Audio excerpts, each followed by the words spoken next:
Hey there, tonight we are in the medieval world, where checking the weather wasn't just about deciding whether to pack an umbrella. For the medieval peasant, the wrong weather pattern meant you probably wouldn't survive to see next year's harvest. So, before you drift off completely, like this video and subscribe, only if this kind of sleepy narration is your thing. And hey, drop a comment with where you're watching from and what time it is on your end. Now kill the overhead lights, maybe light a candle, and let's get into some history. Mother Nature, that fickle mistress, had a particularly tumultuous relationship with the medieval peasantry. You see, while we modern humans grumble about rain ruining our weekend plans, the medieval peasant stood in their muddy field watching their entire livelihood dissolve with each fat raindrop. Weather wasn't an inconvenience, it was an existential threat, a divine message, a spiritual omen, and on occasion, a complete catastrophe. The medieval period, roughly spanning from the 5th to the 15th century, saw Europe's climate dance through the Roman warm period into the medieval warm period, and then plunge dramatically into what historians now call the Little Ice Age. Imagine trying to adapt to these grand climate shifts with nothing but wooden tools, superstition, and the occasional helpful bit of advice from the village elder who'd seen at least 60 winters. An impressive feat considering the average peasant might expect to live to the ripe old age of 30. You're a peasant in 12th century England. You rise before dawn because those fields won't plow themselves, and your lord certainly isn't going to help. Your bones ache from yesterday's labor, but that's nothing compared to what's coming. As you step outside your wattle and daub cottage, the sky looms heavy and dark, not the gentle gray of morning, but that sickly green-tinged darkness that sends animals scurrying for shelter. The wind has stopped completely. Even the birds are silent. You know what's coming, not from a smartphone weather alert, but from generations of weather wisdom passed down through the calloused hands of your ancestors. The medieval understanding of weather was complex, part observation, part religious interpretation, and a generous portion of pure superstition. Unlike us with our satellite images and computer models, medieval peasants relied on proverbs like red sky at night, shepherd's delight, red sky at morning, shepherd's warning. These weren't just quaint sayings, they were survival tools. The sky, the behavior of animals, the way smoke rose from a fire, all were scrutinized for clues about what Mother Nature might have in store. Interestingly, while modern meteorologists might scoff, many of these weather prediction methods had genuine scientific merit. That red sky proverb, it actually relates to high-pressure systems and how they scatter light at sunset versus sunrise, giving a reasonable indication of approaching weather fronts. Your peasant ancestors weren't stupid, just limited by the scientific framework of their time. Weather wasn't just a physical phenomenon for medieval minds. It was deeply entwined with religious belief. Harsh weather wasn't just bad luck. It was divine punishment.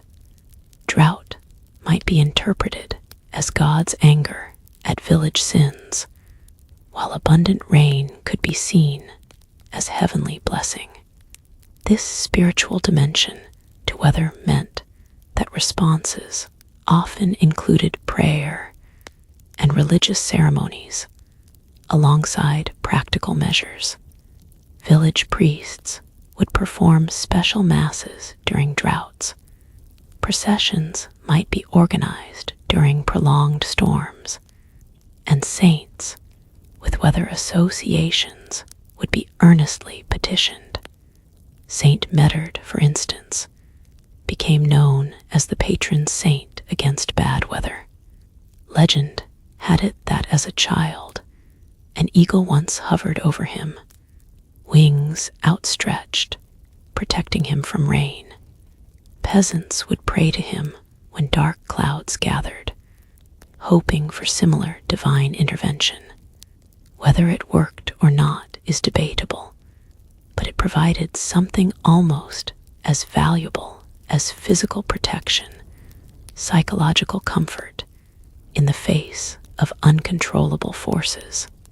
The medieval warm period, roughly spanning 950 to 1250 CE, was generally favorable for European agriculture, with temperatures comparable to or slightly warmer than those of the 20th century. Vineyards flourished farther north than they do today, and crops generally yielded better harvests. But don't let that fool you into thinking medieval life was a climate paradise. Even during this warm period, extreme weather events still occurred with catastrophic regularity. The chronicles of the time are peppered with accounts of devastating floods, killer frosts in May that destroyed entire harvests, and summers so hot and dry that rivers ran empty and mills couldn't operate. The difference between a comfortable year and a famine was often just one badly timed storm. Take the year 1258, when a volcanic eruption, likely from Samala's volcano in Indonesia, created a year without summer across Europe. The Anglo-Saxon Chronicle describes it as a time when the sun was darkened and crops failed catastrophically. Modern estimates suggest global temperatures dropped by several degrees. For you, our hypothetical peasant, this meant watching your grain wither in the fields while your stomach growled and your children grew thinner. Or consider the Great Famine of 1315 to 1317, triggered by years of unusually heavy rainfall. Waterlogged fields couldn't be plowed, seeds rotted in the ground, and existing grain stores molded in damp storage conditions. Chronicles report desperate peasants eating dogs, cats, and even rumors of cannibalism in the most affected regions. When the weather turned truly harsh, medieval peasants didn't just suffer, they died, sometimes in staggering numbers. What made medieval peasants particularly vulnerable to weather extremes wasn't just their technical limitations, but their precarious economic position. Under the feudal system, peasants typically owed a substantial portion of their harvest to their lord, regardless of how much they actually produced. In good years, this was manageable. In bad weather years, it could be devastating. Imagine working all year only to watch half your already diminished harvest disappear into your lord's storehouse, leaving you with barely enough to survive, and sometimes not even that. Some lords might reduce demands during particularly harsh years, but many didn't, viewing peasant suffering as simply part of the natural order. The system offered little flexibility for climate disasters. The medieval peasants' relationship with weather wasn't entirely passive, however. Over generations, they developed sophisticated systems for mitigating weather risks. Field systems were designed to spread risk. Strip farming meant that a peasant's land was distributed across different areas of the village fields, so localized weather damage wouldn't destroy their entire crop. 3-field rotation systems ensured that some food would be growing at different times of year, reducing vulnerability to season-specific weather events. They also practiced extensive crop diversification. While modern industrial agriculture might focus on a single crop, medieval peasants grew dozens of different food plants, some hardy against cold, others resistant to excess rain, still others able to withstand drought. The medieval garden was a masterpiece of risk management, disguised as simple agriculture. But perhaps the most important weather survival strategy was one we've largely forgotten in our individualistic modern world: community cooperation. Medieval villages functioned as weather survival units, pooling resources, sharing labor, and supporting each other through crises. The harvest wasn't just your concern, it was everyone's business. When storms damaged your cottage roof, the entire village might turn out to help repair it. When floods washed away your stores, neighbors shared what they had. This communal approach to weather survival wasn't just practical, it was embedded in the social fabric through customs, celebrations, and religious observances tied to the agricultural calendar. Weather wasn't something that happened to individuals, it happened to communities who faced it together. As night falls on our medieval village, you return to your cottage, muscles aching from a day spent frantically harvesting before the approaching storm. The air feels heavy, and distant thunder rumbles like God clearing his throat before delivering a sermon of rain and wind. Tomorrow may bring destruction or mercy, but tonight you join your neighbors around a communal fire, sharing stories, warmth, and the quiet knowledge that whatever comes, you will face it together. Morning arrives with the kind of bone-chilling dampness that seeps through fabric and settles into joints. You rise from your straw mattress, which sits directly on the packed earth floor of your cottage, and prepare to face another day at the mercy of medieval weather. But before you step outside into whatever meteorological chaos awaits, let's consider the humble structure that stands between you and nature's full fury: the peasant cottage. These dwellings weren't the picturesque thatched cottages from fairy tales, with neat flower gardens and charming window boxes. No, the reality was far more practical, and frankly, a testament to medieval ingenuity in the face of harsh conditions. Medieval peasant homes were purpose-built weather shelters, designed through generations of trial and error to withstand everything from howling winter gales to summer downpours. The most common construction method across much of medieval Europe was wattle and daub. You'd start with a wooden frame. Think of it as the skeleton of your home. Between these timbers, You'd weave flexible branches, usually hazel or willow, to create a lattice called wattle. This woven framework was then smeared with daub, a mixture of clay, straw, animal dung, and sometimes animal hair or blood. Don't wrinkle your nose. That dung was an excellent binding agent, and the hair added crucial structural integrity, working much like fiberglass does in modern construction. When properly maintained, this seemingly primitive construction method created surprisingly effective insulation against harsh weather. The thickness of the walls, often up to a foot wide, provided excellent thermal mass, absorbing heat during the day and releasing it slowly at night. The organic materials also allowed the walls to breathe, preventing condensation and the resulting mold that could be as dangerous as any storm.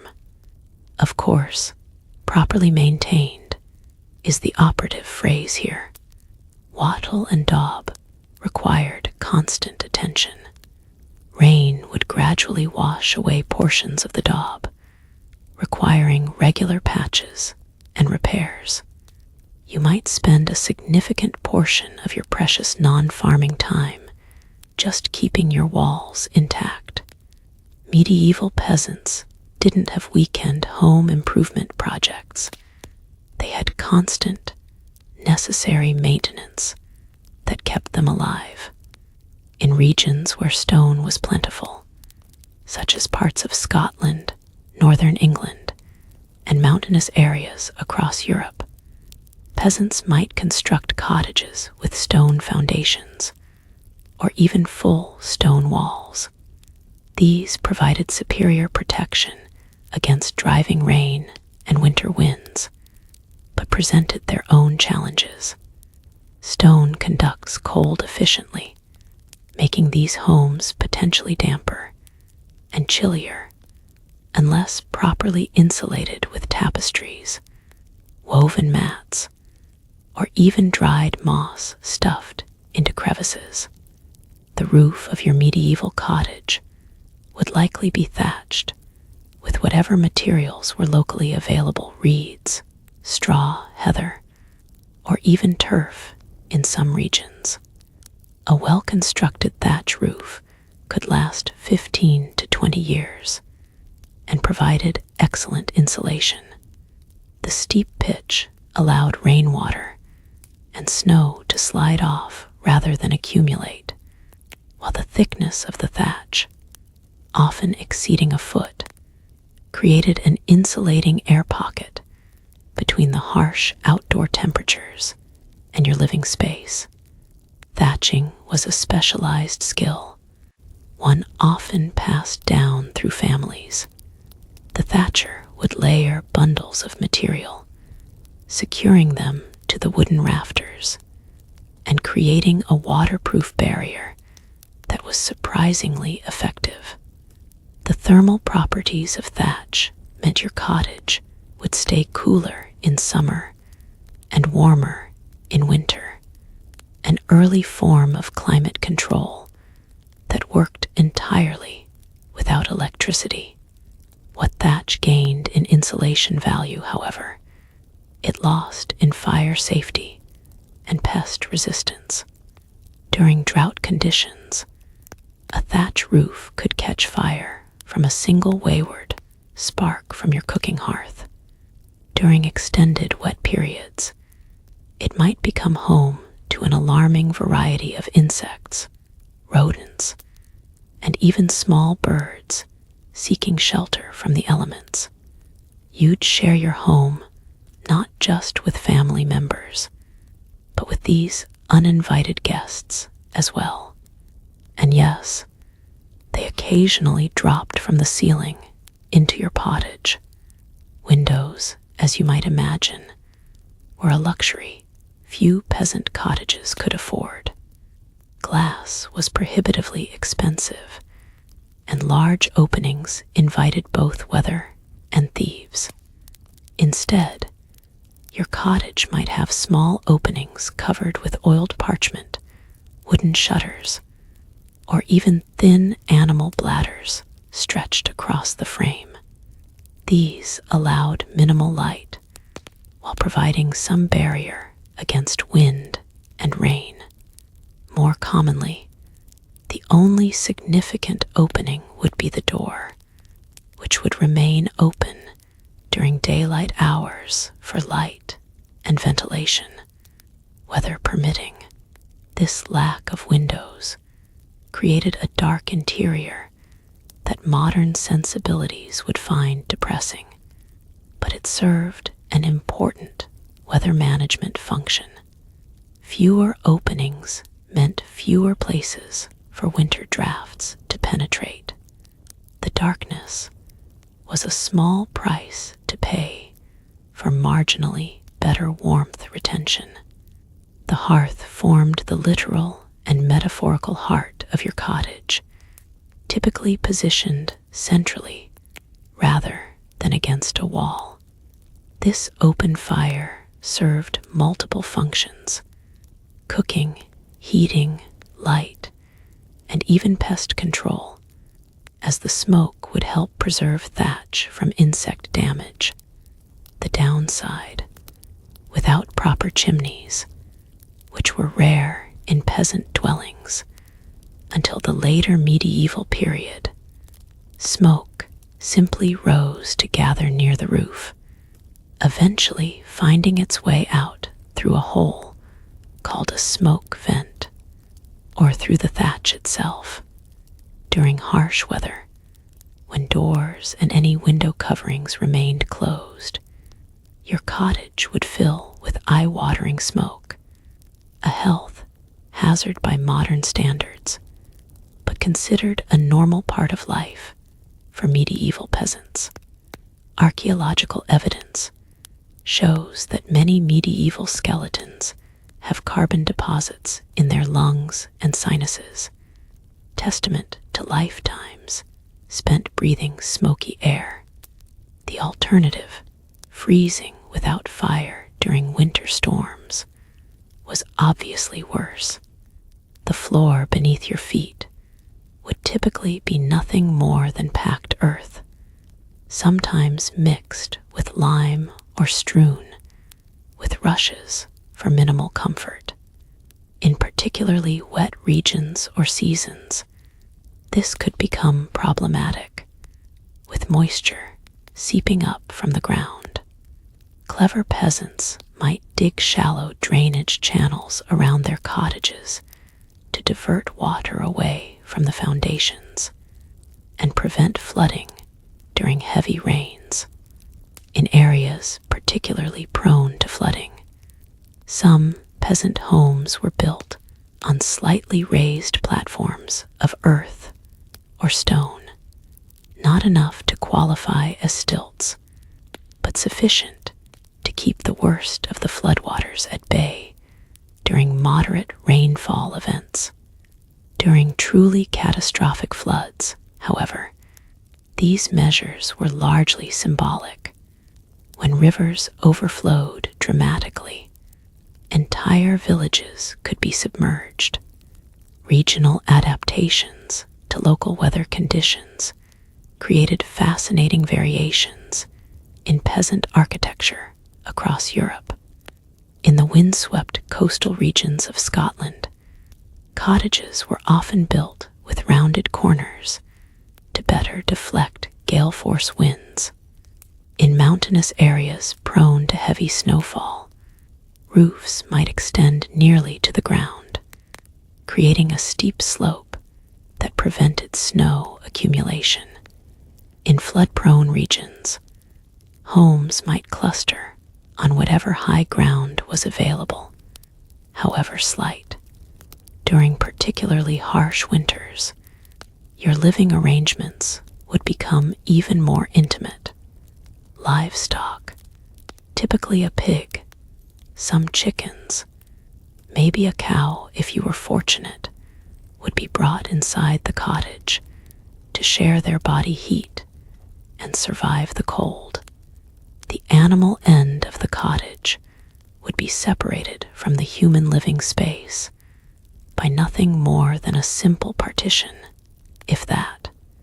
The resulting ammonia smell from animal waste would be overwhelming by modern standards, but the added warmth could make the difference between survival and freezing.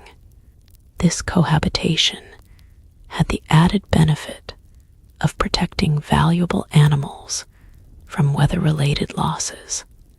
A pig represents a massive investment of resources for a peasant family. Losing one to extreme cold could mean the difference between subsistence and starvation. Better to endure the smell and keep your walking food storage alive. Your cottage, humble as it was, represented the culmination of centuries of weather adaptation. Every feature, from the placement of the door, typically on the side away from prevailing winds, to the overhang of the eaves, calculated to protect walls from rain damage, while still allowing winter sunlight to reach the interior, was designed with survival in mind. Yet for all this clever design, medieval peasant cottages remained vulnerable. Severe storms could tear away thatch, floods could undermine foundations, and prolonged extreme weather could cause structural failures that were beyond a family's capacity to repair. In the harshest weather events, your cottage might be completely destroyed, forcing you to rebuild from scratch or rely on community assistance. This vulnerability created a specific relationship with weather that's difficult for modern minds to fully comprehend. Your home wasn't a fortress against the elements. It was a negotiated space, one where nature was never fully excluded. You lived with constant awareness of weather, adapting daily routines around its whims, and maintaining your dwelling in an ongoing conversation with the elements. As night falls and a November storm batters your thatched roof, you huddle near the central hearth, wrapped in scratchy woolen blankets, listening to the wind find every imperfection in your walls. The storm may damage your home tonight, but it won't destroy your knowledge of how to repair it. That wisdom, passed down through generations, might be the most important weather protection of all. The first snows have fallen, and the fields lie dormant under a white blanket that makes everything look deceptively peaceful. Winter has officially arrived, and with it comes the medieval peasants' most dreaded annual challenge: how to avoid starvation when nothing grows for months on end. While your modern mind might immediately jump to refrigeration or grocery stores, medieval peasants faced winter with nothing but their wits, traditional knowledge, and carefully prepared storehouses. Winter hunger was so common, it had its own season in the peasant calendar. The period between January and May was often called the starving time, or the hungry gap, when autumn's stores dwindled, but spring's growth hadn't yet begun. Weather during this period didn't just determine comfort, it dictated survival. A particularly harsh or prolonged winter could empty food stores prematurely, leaving entire villages weakened, malnourished, and vulnerable to disease. Your survival strategy began long before the first frost. As a medieval peasant, You lived by the principle that summer's abundance must feed winter's scarcity. The moment spring's growth appeared, you were already thinking about winter storage. Every decision about what to eat now versus what to preserve was a calculation of future survival.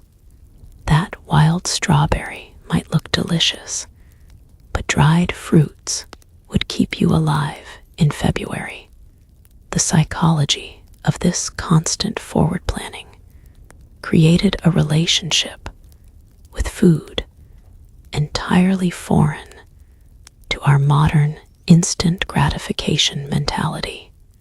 The most important food preservation technique was perhaps the simplest: drying. Without electricity or specialized equipment, medieval peasants relied on sun and air to remove moisture from food, inhibiting bacterial growth. Grains like wheat, rye, barley, and oats formed the backbone of the medieval diet precisely because they could be dried and stored for extended periods. After harvest, these would be carefully dried, threshed to remove the inedible chaff, and stored in elevated granaries designed to keep them away from moisture and rodents. These grain stores were your primary defense against winter starvation, but they were heartbreakingly vulnerable to weather extremes. Extended autumn rains could cause grain to mold before proper drying. Early frosts might damage crops before harvest. Late spring storms could destroy newly planted fields. Any of these weather events could trigger food shortages months later, when winter tightened its grip. Fruits and vegetables presented a different preservation challenge. Without freezers or pressure canners, medieval peasants developed surprisingly sophisticated techniques for extending the edible life of perishable produce. Apples and pears might be stored in cool, dry locations on beds of straw, turned regularly to prevent spoilage. Root vegetables like turnips, parsnips, and carrots could be stored in sand or packed in dry earth in cool cellars. Cabbages might be kept alive through early winter simply by leaving them in the ground until needed, their hardy nature making them resistant to light frosts. For longer preservation, vegetables might be fermented, a process that not only extended shelf life, but enhanced nutritional value. Sauerkraut wasn't just tasty, it provided crucial vitamin C during winter months when fresh produce was unavailable. The fermentation process was managed through careful attention to temperature and container sealing. Too warm, and the cabbage would rot rather than ferment. Too cold, and the beneficial bacteria couldn't work their preservative magic. Interestingly, medieval peasants might have been better nourished during winter than their wealthier counterparts. While nobles dined on fresh meat throughout the cold months, hunted at great expense, peasants relied on preserved foods high in beneficial bacteria and retained nutrients. The lord might mock the peasant's fermented cabbage while suffering from scurvy due to his superior fresh meat diet. Sometimes, necessity creates better nutrition than luxury. Meat preservation required different approaches. The most common was salting. Pork and occasionally beef would be packed in salt or immersed in brine, drawing out moisture and creating an environment hostile to bacteria. The The resulting preserved meat could last months, providing crucial protein during winter. Smoking was another effective technique, especially for fish, which would be hung in the rafters above the hearth, where constant low-level smoke acted as a preservative. The autumn pig slaughter was a critical community event, timing perfectly with the first cold weather. You'd wait for temperatures to drop enough that meat wouldn't spoil during processing, but before deep winter made outdoor work impossible. Every part of the pig would be utilized: meat salted or smoked, fat rendered into lard for cooking and lighting, intestines cleaned for sausage casings, bones used for tools and soup. Even the blood was collected for black puddings. Nothing edible went to waste. This preservation work wasn't just about technique. It required constant weather awareness. You couldn't salt meat effectively in humid conditions. Drying herbs required sunny days. Fermentation processes worked best within specific temperature ranges. A week of unseasonable weather at the wrong time could compromise months of food security. Storage locations were carefully chosen based on centuries of climate knowledge. Root cellars were dug into north-facing slopes where they would remain naturally cool. Granaries were elevated on mushroom-shaped straddle stones that kept them dry during heavy rains and prevented rodent access. Smokehouses were positioned to take advantage of prevailing winds. Each storage solution represented generations of weather adaptation, with regional variations reflecting local climate challenges. One of the cleverest medieval food preservation techniques involved the weather itself. In northern regions, winter ice could be harvested from frozen lakes and packed into specially designed ice houses, typically stone or brick structures, built partially underground. These ice houses, while primarily used by the wealthy, occasionally benefited peasants working on larger estates, who might be allowed to use the ice for preserving dairy or newly slaughtered meat during early spring thaws, when temperatures became dangerously warm for unrefrigerated food. The medieval diet contracted significantly during winter months, both in variety and quantity. Your daily caloric intake might drop by as much as 1/3 compared to harvest time. This wasn't just due to reduced availability. It was a deliberate rationing strategy. You ate less during early winter to ensure supplies lasted until spring. This seasonal semi-fasting was incorporated into religious practices. Lent conveniently occurred during the hunger gap, making a virtue of necessary food restriction. Meals became simpler as winter progressed. The autumn stew rich with fresh vegetables gave way to plain porridge by February. Your typical winter day might begin with a breakfast of rye bread dipped in ale, yes. Even children drank weak ale, as it was often safer than water.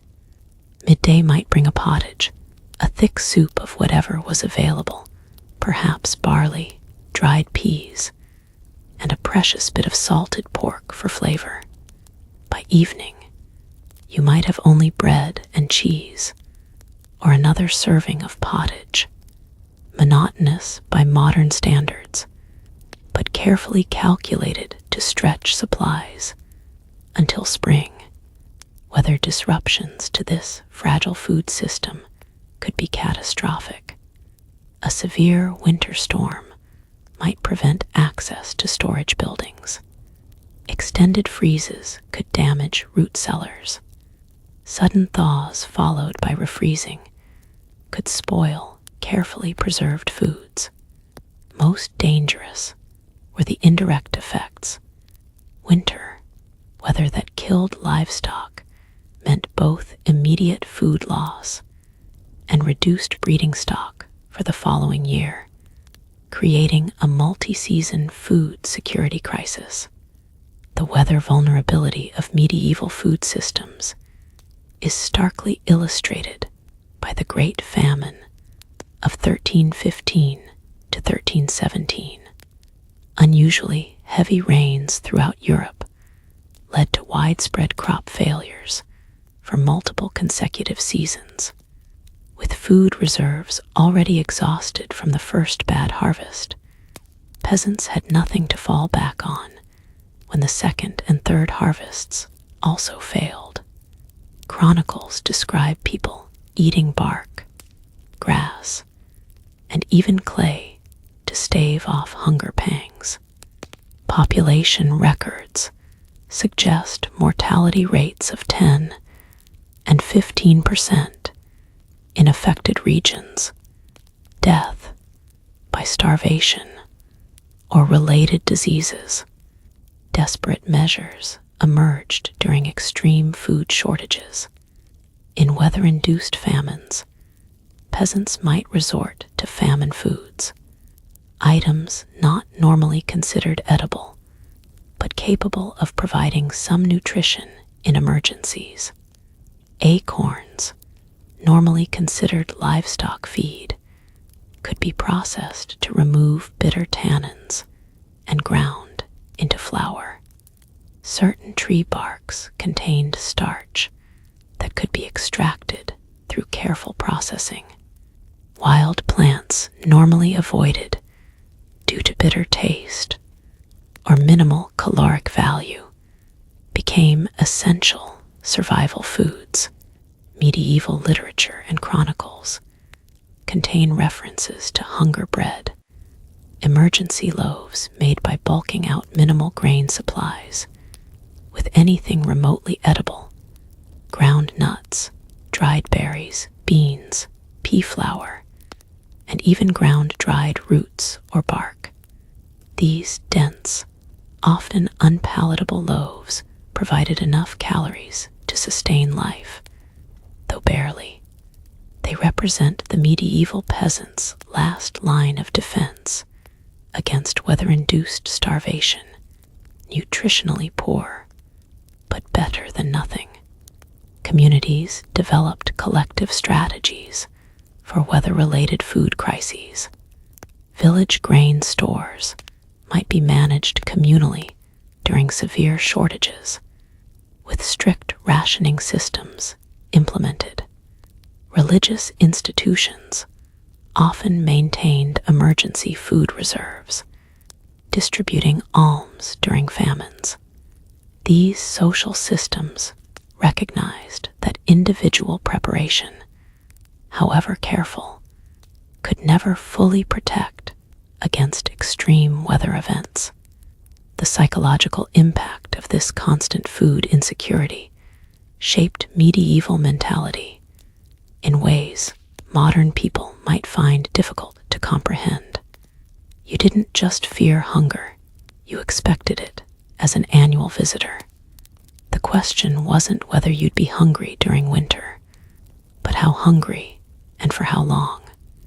This created a relationship with weather where each cloud, each unseasonable temperature shift, registered not just as discomfort, but as a potential threat to survival months later. Spring's arrival brought profound relief, not just emotionally, but nutritionally. Even before crops matured, wild edible plants provided crucial nutrients after months of limited diet. Young nettles, dandelion greens, chickweed, and other early growing plants were eagerly harvested for their vitamin content. This spring tonic effect probably saved countless lives by providing nutrients just as winter reserves reached their most depleted state.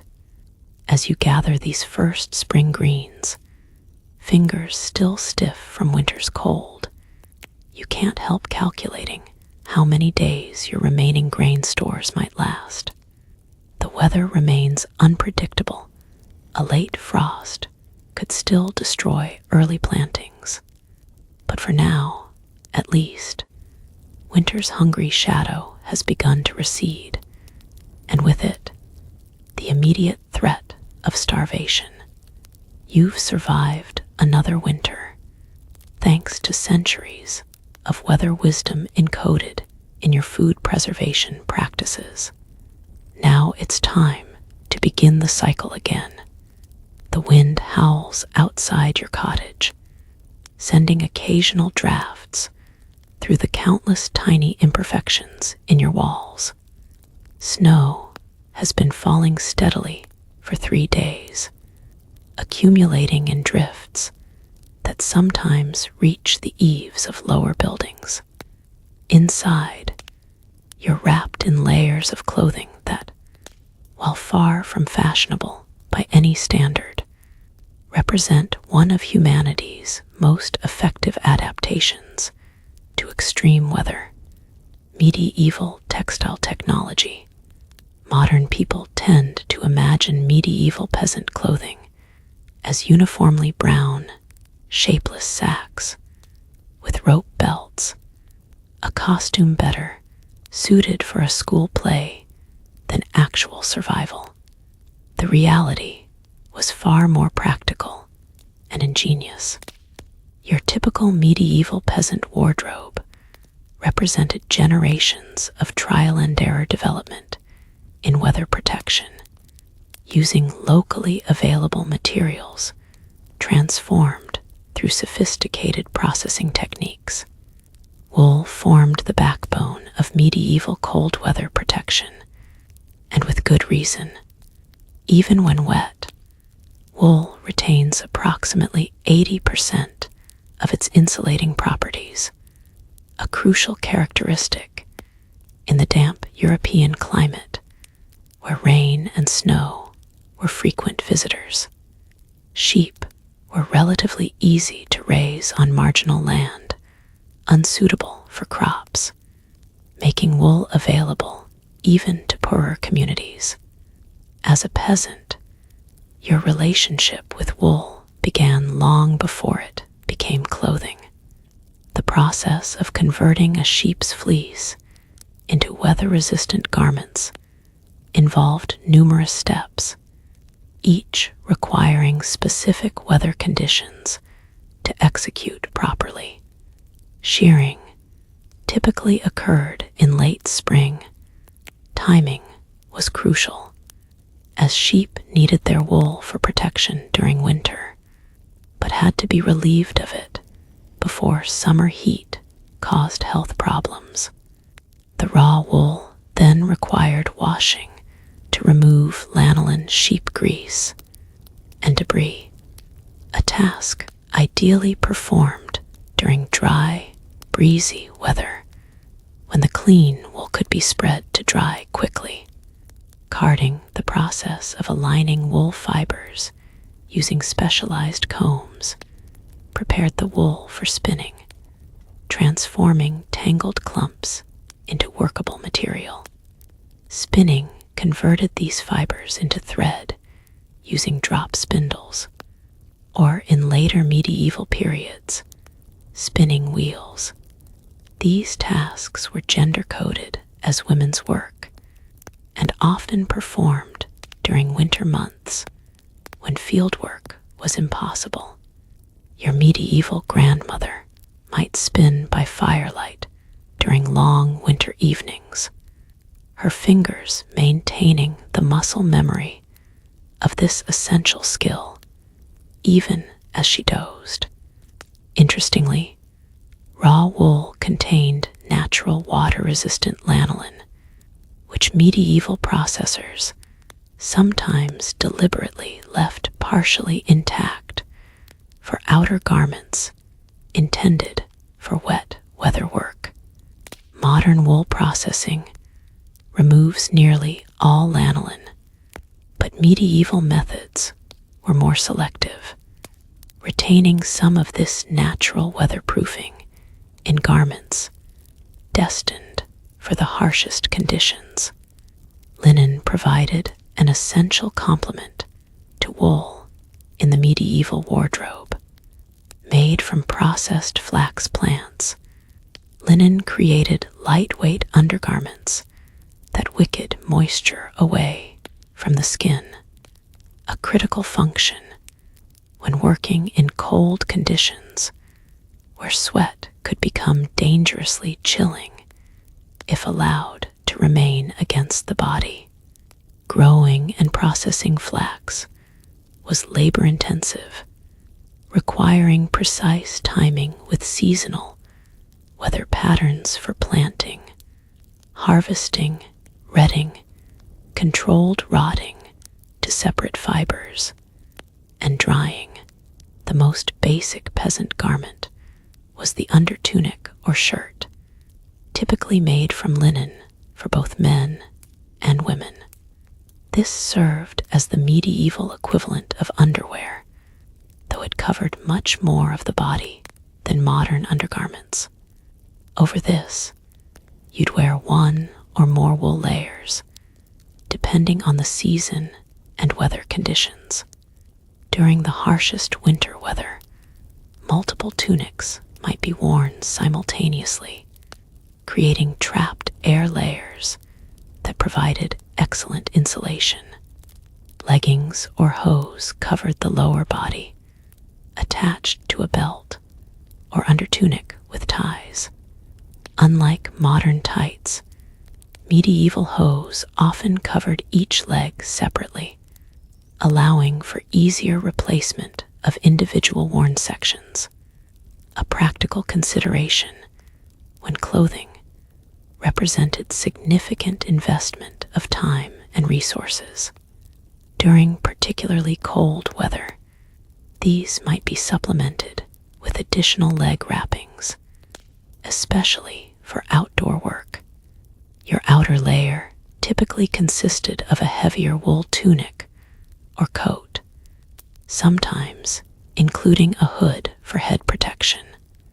The most weather-resistant garments might be treated with additional waterproofing, oils, waxes, or even pine tar could be worked into wool to increase its water-repellent properties. These treatments required regular renewal, adding yet another weather-dependent task to the medieval maintenance calendar. One particularly clever medieval cold weather adaptation was the liripipe hood, a combination hood and shoulder cape that protected both head and upper torso from wind and precipitation. The distinctive elongated point, the liripipe itself, could be wrapped around the neck as an additional scarf or even tied to secure the hood in windy conditions. This adaptable garment exemplifies medieval practical design, multifunctional, efficient in material use, and highly effective against the elements. Footwear presented one of the greatest weather-related challenges. Leather shoes, the most common peasant footwear, provided reasonable protection in dry conditions, but became problematic when wet. Various waterproofing treatments were applied: beeswax, tallow, oils, but none provided perfect protection during extreme weather. In snowy conditions, shoes might be supplemented with pattens, wooden overshoes that elevated the foot above snow or mud, albeit with significant sacrifice to stability and comfort. In the coldest regions, more sophisticated footwear solutions emerged. Some northern European peasants developed early versions of insulated boots, using layers of felt, wool, and leather to create foot protection capable of withstanding freezing temperatures. Straw might be stuffed between layers or inside oversized shoes for additional insulation, an inexpensive adaptation available even to the poorest members of society. Hands received protection from mittens rather than gloves in the coldest weather. Mittens, which keep fingers together rather than separated, allow for better heat retention. These were typically made from wool, sometimes lined with softer materials, or backed with leather for work tasks. The construction often featured a single thumb with all fingers together in one compartment, less dexterous than gloves, but significantly warmer. Perhaps the most important cold weather accessory was the humble cap, or coif. Medieval people understood what modern science has confirmed. Up to 30% of body heat can be lost through an uncovered head. Various hat styles evolved to address specific weather conditions: wide-brimmed hats for rain protection, close-fitting coifs for wind, padded arming caps under helmets for warriors facing winter campaigns. Unlike modern fashion hats, medieval headwear was serious survival equipment. The color palette of peasant clothing wasn't limited to the dull browns often depicted in modern media. Plant-based dyes created blues, woad, yellows weld, reds matter, greens, and various earth tones. While peasants couldn't afford the expensive imported dyes used for royal purples, their clothing was often more colorful than commonly imagined, though these colors faded with wear and weather exposure. Surprisingly, medieval peasants practiced a form of layering system not dissimilar to modern outdoor enthusiasts' approach. The concept of adding or removing layers based on activity level and weather conditions was well understood. Written records describe field workers removing outer garments during strenuous activity, even in cold weather, then immediately donning them during rest periods. Precisely what modern hikers are advised to do. Whether adaptation went beyond just the clothing itself to include how it was worn and maintained. During wet weather, outer garments would be carefully dried near the fire, but not too close, as sparks posed a significant fire hazard. Rotation of garments allowed for longer wear between necessary washing, important when laundering was a major undertaking dependent on favorable weather conditions.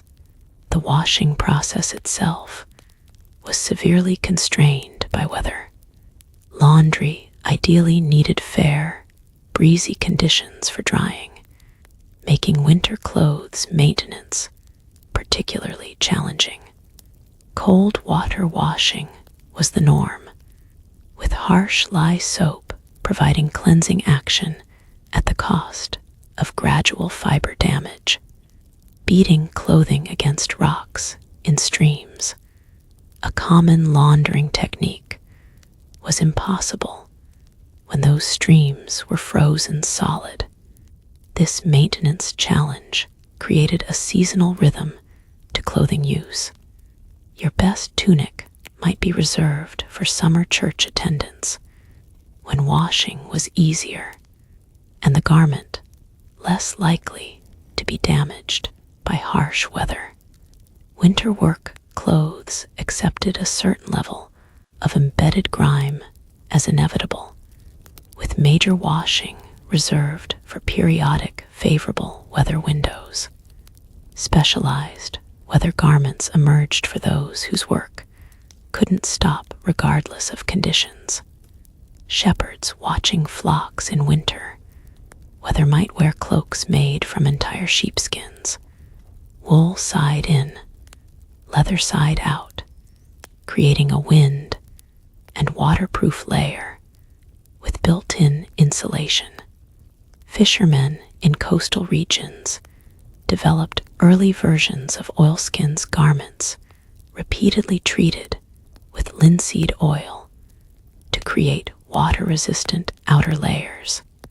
One ingenious weather adaptation that has largely disappeared from modern experience was the practice of shared body heat.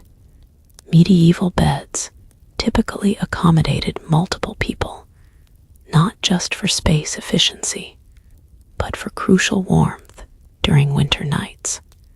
Extended families slept together, sometimes with livestock sharing the same space, creating a microclimate of survivable temperatures when the air beyond your bed covers approached freezing. The entire medieval approach to clothing tells a story of remarkable adaptation with limited materials. Each garment represented significant investment of time and resources, a reality reflected in medieval wills that specifically bequeathed individual clothing items as valuable possessions. Your best tunic might represent weeks of work, from raising the sheep to final stitching, making weather damage to clothing not just uncomfortable, but economically significant. For all its ingenuity, the medieval clothing system had serious limitations in extreme conditions. During the harshest weather, peasants simply reduced their activity and stayed near heat sources when possible. The feudal work calendar acknowledged this reality with reduced expectations during winter months, not from compassion, but from recognition of biological reality. Even the best medieval cold weather gear couldn't protect indefinitely against genuine freezing conditions. As you huddle near your hearth, wrapped in layers of wool built from a lifetime of textile production knowledge, you can hear the winter storm gradually subsiding. Tomorrow will bring the challenge of clearing paths to essential buildings and checking for damage. You'll don your heaviest wool tunic, wrap your legs, cover your head with a well-worn liripipe hood, and venture out to face whatever the weather has left in its wake. Your clothing is far from perfect protection, but it represents humanity's best effort at making harsh environments survivable with pre-industrial technology, a woolen armor against winter's assault. The snow has finally stopped, but the real challenge begins now. As you step outside your cottage, the accumulated drifts reach well above your knees. The path to the village center is completely obscured, and the temperature has dropped further overnight. This is the kind of dangerous cold that kills the unwary or isolated, but you are neither.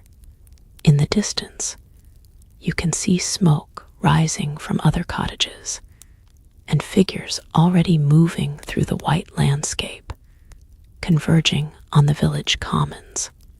Community survival efforts have begun, what modern observers often miss about medieval weather survival is how fundamentally communal it was. The romanticized image of the self-sufficient peasant family battling elements alone misses the sophisticated social technologies that made harsh weather survivable. Your medieval village functioned as a collective weather adaptation system with shared resources, labor distribution, and mutual support mechanisms that activated automatically when conditions deteriorated. The village commons, that open area at the center of most medieval settlements, served as the organizational hub during weather emergencies. Here, work parties would form to clear critical paths, assess damage, and prioritize community needs. The commons also hosted the community well, often the only reliable water source when individual water supplies froze or were contaminated by flooding. During extended harsh weather, the commons became a communication center where information about available resources, emerging threats, and collective decisions circulated. Social hierarchies shifted subtly during severe weather events, while the local lord or church officials maintained overall authority.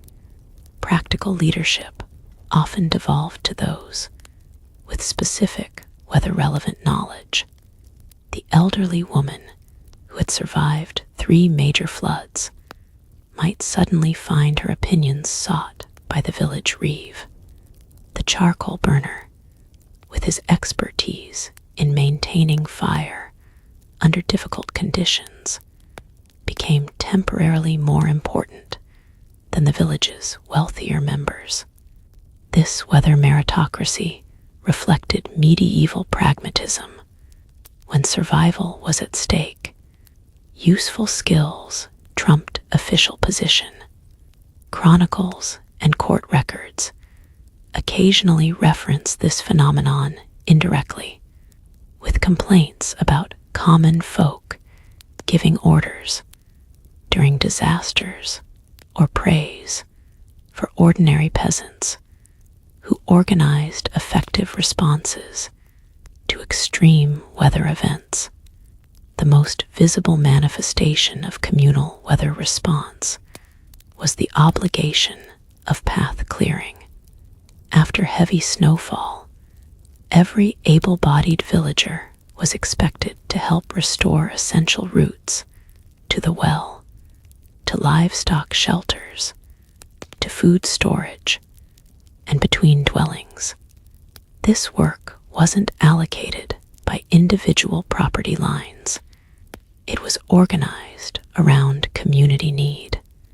You might spend hours clearing snow from the path to the mill rather than your own garden, because flour production affected everyone's survival. This path-clearing effort followed established priorities refined over generations. Religious buildings often received early attention, partly from piety, but also because churches and monasteries frequently served as emergency shelters and distribution centers during weather crises. Essential production facilities like mills and bakeries came next, followed by routes to communal resources, and finally paths to individual dwellings. During flooding, similar communal labor constructed temporary barriers, drainage channels, and elevated walkways of stones or logs.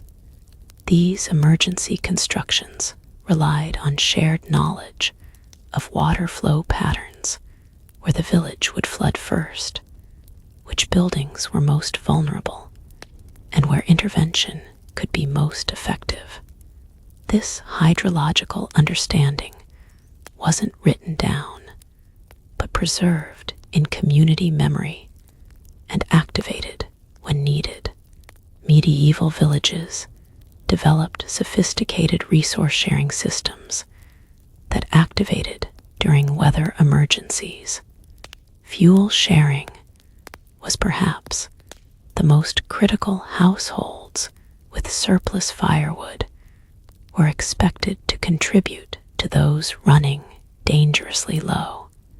This wasn't pure altruism, but practical recognition of mutual dependency. A cottage fire that went out completely during freezing weather endangered the entire community, as it might lead to frozen water pipes, illness requiring care from others, or desperate measures that could trigger larger disasters like structure fires. Food sharing followed similar patterns.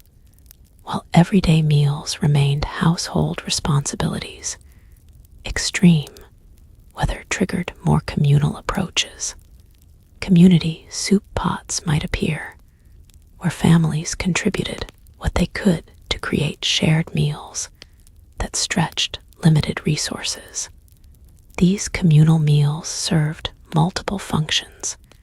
They conserved fuel by cooking many portions at once, provided hot food to those engaged in emergency work, and maintained morale during difficult conditions. The medieval barn was another crucial shared weather resource. While owned by individuals or manorial authorities, barns often functioned as community shelters during extreme weather. Humans and animals might crowd together, using shared body heat to maintain survivable temperatures when individual dwellings became dangerously cold. The heat generated by decomposing hay and animal waste created a microclimate that could be 15 to 20 degrees warmer than outside temperatures. These temporary communal living arrangements created their own challenges. Disease transmission increased, privacy vanished, and social tensions could escalate. Yet the alternative was worse. Records from particularly harsh winters note that those who insisted on remaining isolated in their own dwellings were more likely to be found frozen when temperatures became truly extreme. Religious institutions played crucial roles in medieval weather resilience. Monasteries maintained larger food stores than individual households and often distributed emergency supplies during weather-induced shortages. Church buildings, with their stone construction and relatively large interior spaces, served as emergency shelters during flooding or extreme cold. The church bell, normally reserved for calling the faithful to prayer, doubled as an emergency warning system for approaching storms or rising flood waters. This religious dimension added both practical and psychological support during weather crises. Communal prayers and special services during disasters weren't merely spiritual exercises. They reinforced group solidarity, provided emotional comfort, and helped maintain social cohesion under stress. When faced with weather beyond human control, shared religious observances offered both practical gathering opportunities and meaningful explanatory frameworks for suffering. Knowledge sharing represented another vital community weather resource. Before scientific meteorology, weather prediction relied on collective observation and interpretation. Unusual animal behaviors, distinctive cloud patterns or subtle shifts in wind direction might be noticed by different community members. When shared, these observations created a crowdsourced forecasting system more reliable than any individual's assessment. This weather knowledge circulated through formal and informal channels. The village elder who felt weather changes in an old injury became a living barometer. Shepherds, with their constant outdoor exposure, developed expertise in reading cloud formations. Fishermen recognized sea conditions that preceded storms. When these different knowledge sources converged on a prediction, storm coming tomorrow, preparations began immediately, without waiting for official confirmation. Material assistance during weather emergencies followed complex social norms that balanced individual needs against community survival. Records from medieval courts occasionally mention weather-related property disputes that illustrate these norms in action. Taking another's stored firewood normally constituted theft, but during life-threatening cold, borrowing small amounts might be tacitly permitted if the owner had surplus and the taker faced genuine emergency. Such borrowing required later replacement or compensation, but the immediate need trumped usual property rules. Similar informal arrangements governed emergency shelter. If your roof collapsed under heavy snow while you were away from home, you could expect neighbors to take in your family temporarily, not from charity, but from mutual obligation. You would do the same for them when needed. This reciprocity created a distributed insurance system against weather disasters that required no formal administration. The village's most vulnerable members, the elderly, infirm, and very young, received special attention during weather emergencies. Checking on isolated elderly villagers after storms became a community responsibility. Those physically unable to maintain adequate heating might be temporarily relocated to households better situated to provide warmth. Children from dwellings damaged by weather might be distributed among intact households until repairs could be made. This care system wasn't motivated solely by compassion, though that certainly played a role. It reflected practical recognition that preventive assistance required fewer resources than emergency rescue. Better to bring grandmother to a warm hearth before she froze than to deal with the consequences, both practical and spiritual, of finding her dead after the storm. Weather crises occasionally created temporary revisions to normal social boundaries.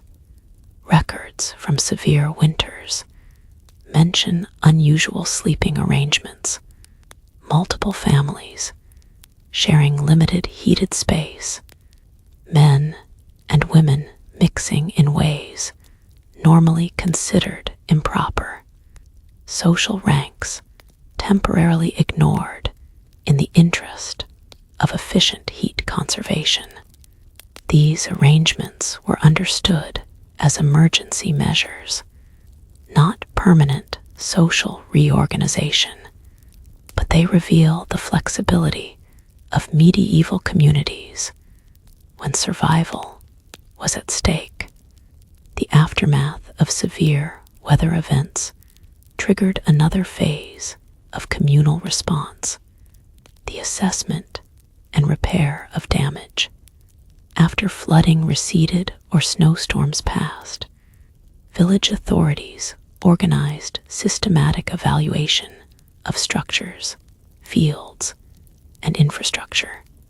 Priorities for rebuilding followed a practical hierarchy: water sources first, food production facilities next, then dwellings according to damage severity rather than owner status.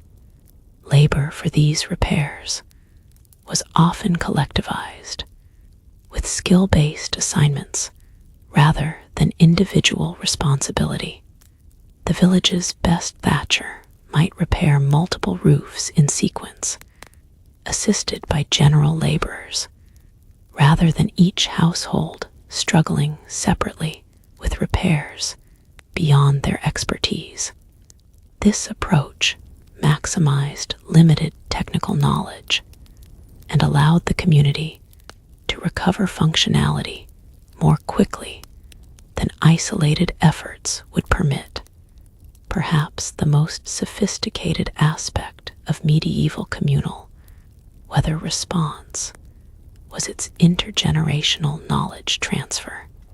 Weather events that occurred only every few decades, the once-in-a-lifetime flood, the extraordinary blizzard, were preserved in community memory through storytelling, place names, and physical markers. Stone flood markers showing historic water levels, oral histories of exceptional storms, and boundaries established by reference to past weather events. Plant no closer to the river than where old Thomas's cottage stood before the Great Flood, created a community weather record extending beyond individual lifespans. This shared memory helped villages avoid repeating mistakes, rebuilding in vulnerable locations, failing to recognize early warning signs, or neglecting critical preparations.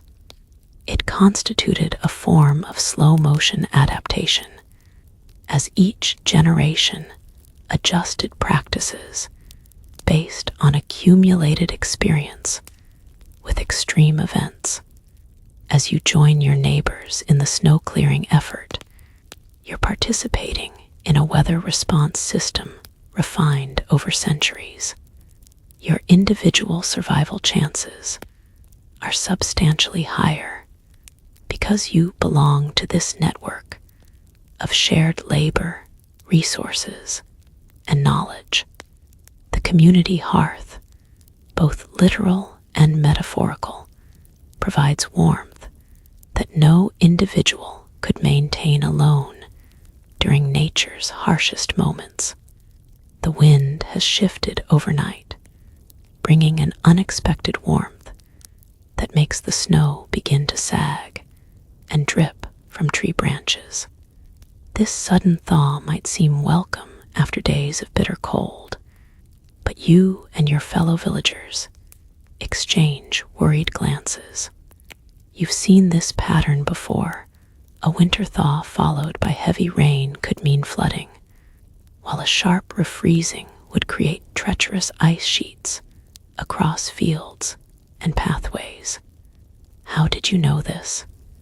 The medieval relationship with weather forecasting went far beyond mere observation. It was a sophisticated system of prediction built on centuries of accumulated knowledge. Long before satellite imagery or computer models, medieval peasants developed remarkably effective methods for anticipating weather changes. Their survival depended on it. A failed prediction could mean loss of crops, livestock, or even human lives. Without scientific instruments, medieval weather forecasting relied on keen observation of natural phenomena, a deep understanding of local patterns, and a complex system of folklore that encoded generations of weather wisdom. The sky served as the medieval peasants' primary forecasting tool. Cloud formations were meticulously categorized and associated with specific weather outcomes.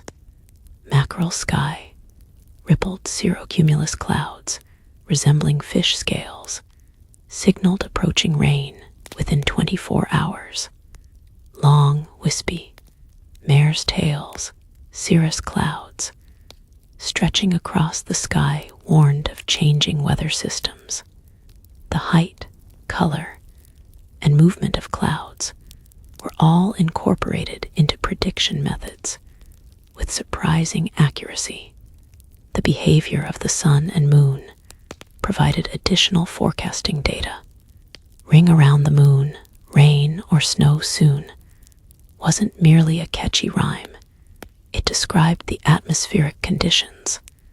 Ice crystals in high cirrostratus clouds that often precede precipitation. Red skies at morning or evening carried different predictive values, with the former warning of approaching storms.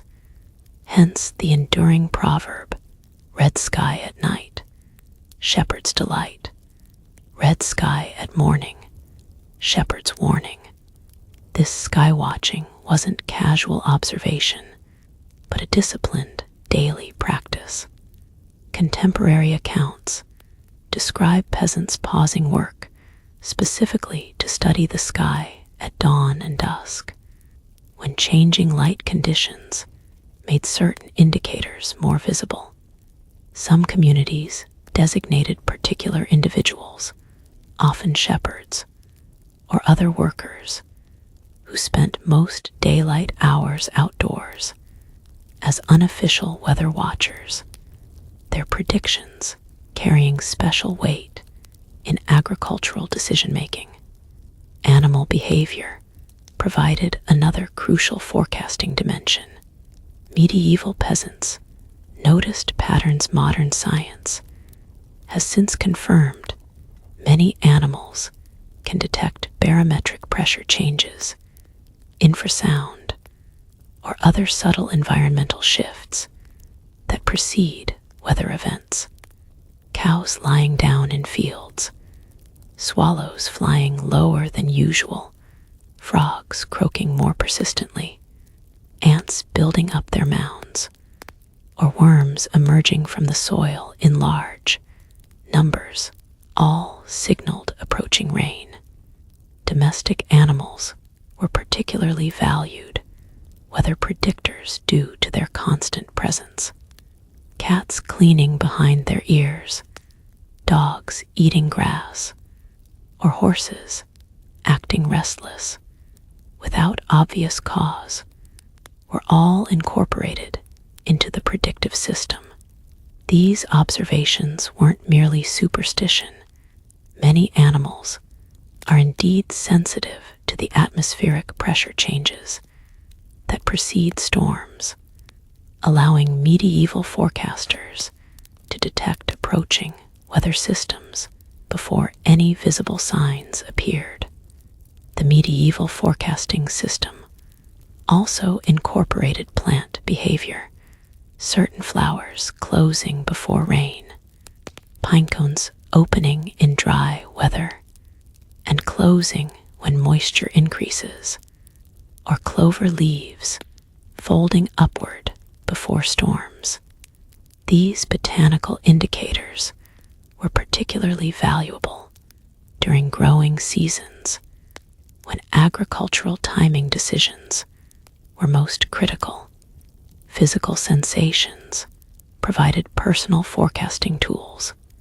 Joint pain increasing before storms, often dismissed by modern people as mere superstition, has some scientific basis, as barometric pressure changes can affect tissues in damaged joints. Medieval weather predictors with old injuries often served as living barometers. Their aches and pains providing early warning of approaching storms. Similarly, hair becoming more difficult to manage due to increasing humidity or the increased carrying distance of sounds, which can occur before rainfall, were recognized as predictive phenomena. The transmission of this weather knowledge took multiple forms. Formal apprenticeship systems, particularly for weather-dependent occupations like farming, shepherding, fishing, or sailing, included explicit weather prediction training. Family knowledge passed between generations, with children taught from early ages to recognize significant weather signs. Community gatherings, particularly agricultural work parties, facilitated knowledge exchange between different family traditions. Medieval weather forecasting wasn't merely practical, it was embedded in cultural expressions. Weather-themed proverbs, songs, stories, and artwork all served as memory devices for important prediction knowledge. Rhymes' weather warning wasn't just catchy, their rhyming structure made them easier to remember accurately. Songs about seasonal weather patterns reinforced awareness of typical progression throughout the year. Even games taught children to recognize significant cloud formations or animal behaviors. The medieval forecasting system acknowledged its own limitations, incorporating substantial flexibility and redundancy. No single indicator was considered definitive. Confirmation from multiple signs was sought before major weather-dependent decisions. Contingency planning was standard practice, with alternative approaches ready when predictions proved incorrect. This pragmatic acceptance of uncertainty contrasts with our modern expectation of precise forecasting. For all its sophistication, medieval weather prediction had significant blind spots. Genuinely unusual events, once-in-a-generation storms, exceptional drought cycles, or dramatic temperature anomalies fell outside normal pattern recognition. Major weather shifts, like the transition from the medieval warm period to the Little Ice Age, occurred too gradually for contemporaries to fully perceive. Some weather phenomena, particularly those involving upper atmosphere conditions invisible from the ground, remained unpredictable. These limitations created space for supernatural explanations when extreme weather defied prediction. Unusual storms might be attributed to divine punishment, witchcraft, or cosmic disturbances, while modern observers might view these explanations as superstition. They served important psychological and social functions, providing explanatory frameworks for otherwise incomprehensible events, and often triggering community responses. Prayer, ceremonies, acts of charity that reinforced social bonds during crises. What made medieval weather prediction truly remarkable was its effectiveness, despite technological limitations. Studies of weather proverbs and traditional forecasting methods suggest accuracy rates of 65 to 80% for short-term predictions. Not perfect, but substantially better than random chance, and sufficient for critical planning purposes. This success rate represented the distilled wisdom of countless observations over centuries, gradually refined through practical application. As you watch the snow continue to melt, integrating today's observations with yesterday's cloud patterns and last night's aching joints, you're participating in this ancient forecasting tradition. Your prediction that rain will follow this thaw isn't a random guess, but the product of a sophisticated knowledge system passed down through generations. When you suggest to your neighbor that roof snow should be cleared before the rain arrives, you're acting on centuries of accumulated weather wisdom, reading nature's warning signs, just as your ancestors did. Local geography created microclimates with specific forecasting challenges and opportunities. Coastal communities developed specialized prediction methods involving sea conditions, certain wave patterns, water clarity changes, or distinctive smells from tidal areas. Mountain village forecasters became expert at reading cloud formations around peaks or observing wildlife movement patterns between elevation zones. River valley communities watched water levels and flow patterns for early flood warnings. These localized prediction systems created weather expertise that was highly specific to particular regions. A shepherd from Yorkshire transplanted to Kent would find many of his weather signs unreliable in the new location. This geographical specificity helps explain why medieval weather forecasting remained primarily oral knowledge rather than being extensively documented. The information was too location dependent to be broadly applicable. Regional weather proverbs encoded this geographical specificity. If Skiddaw wears a cap, Scruffel wots full well of that, referring to how cloud formations on one Cumbrian mountain, Skiddaw, predicted rain. Reaching another peak, Scruffel, worked only within visual range of those specific landmarks.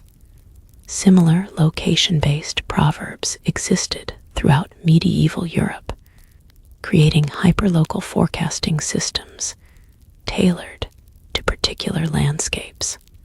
Seasonal indicators complemented daily observations, helping medieval communities anticipate longer-term weather patterns. The behavior of migratory birds, the thickness of onion skins, the abundance of autumn nuts, or the height of nests built by certain birds were all observed as predictors of winter severity. These observations helped determine critical resource allocation decisions: how much firewood to gather, how many animals to slaughter before winter, or how deeply to insulate buildings. The medieval calendar incorporated weather prediction directly into its structure. Certain feast days were associated with weather patterns or used as benchmarks for seasonal transitions. If it rains on St. Swithin's Day, July 15, it will rain for 40 days, remains one of the best-known calendar-based predictions. While modern meteorology dismisses most of these date-specific predictions as coincidence rather than correlation, they served an important function in medieval weather preparation. creating standardized decision points for agricultural activities. Religious institutions played complex roles in medieval weather forecasting, while church authorities sometimes discouraged superstitious weather prediction methods. Monasteries simultaneously maintained some of the most detailed weather records of the medieval period. Certain saints became associated with weather phenomena: Saint Barbara with storms, Saint Medard with rain, creating a system where weather prediction and religious observance intertwined. Prayers, processions, and special masses often accompanied extreme weather events, a practice that served both spiritual and practical community functions. One fascinating aspect of medieval weather prediction was its integration of multiple time frames. Short-term signs, animal behavior, cloud patterns were interpreted alongside medium-term indicators, plant development cycles, insect activities, and long-term patterns, previous year comparisons, winter severity signs. This created a layered forecasting approach that considered weather as a continuum rather than isolated events. Physical tools augmented observation-based forecasting, while sophisticated meteorological instruments were centuries away. Simple devices existed: weather vanes, often decorative elements on church steeples, provided crucial wind direction information. Tide markers helped coastal communities track unusual patterns. Simple water-based barometers, a container with water, and a narrow-necked bottle placed upside down in it, appeared in the later medieval period, allowing observation of air pressure changes before storms. What modern people might find most impressive about medieval weather forecasting was its communal nature. Weather knowledge was shared, tested, and refined through collective experience.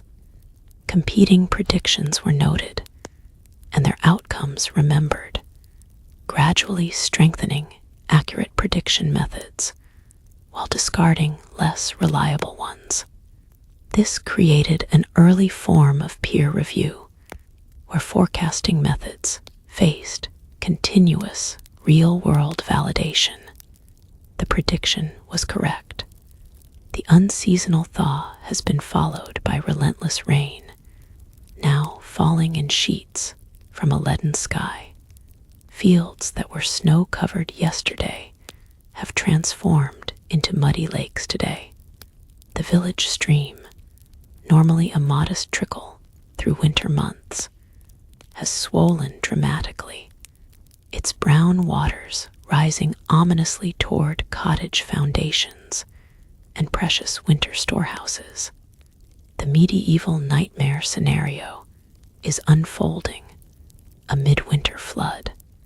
Water management represented one of the most sophisticated aspects of medieval weather adaptation. Unlike drought or cold, which allowed some response time, flooding demanded immediate, coordinated action.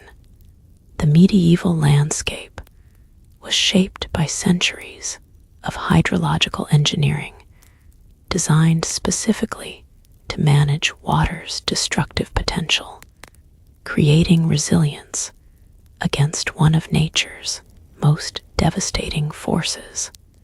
Your first action as rising waters threaten the village isn't panic, but participation in a well-rehearsed flood response system.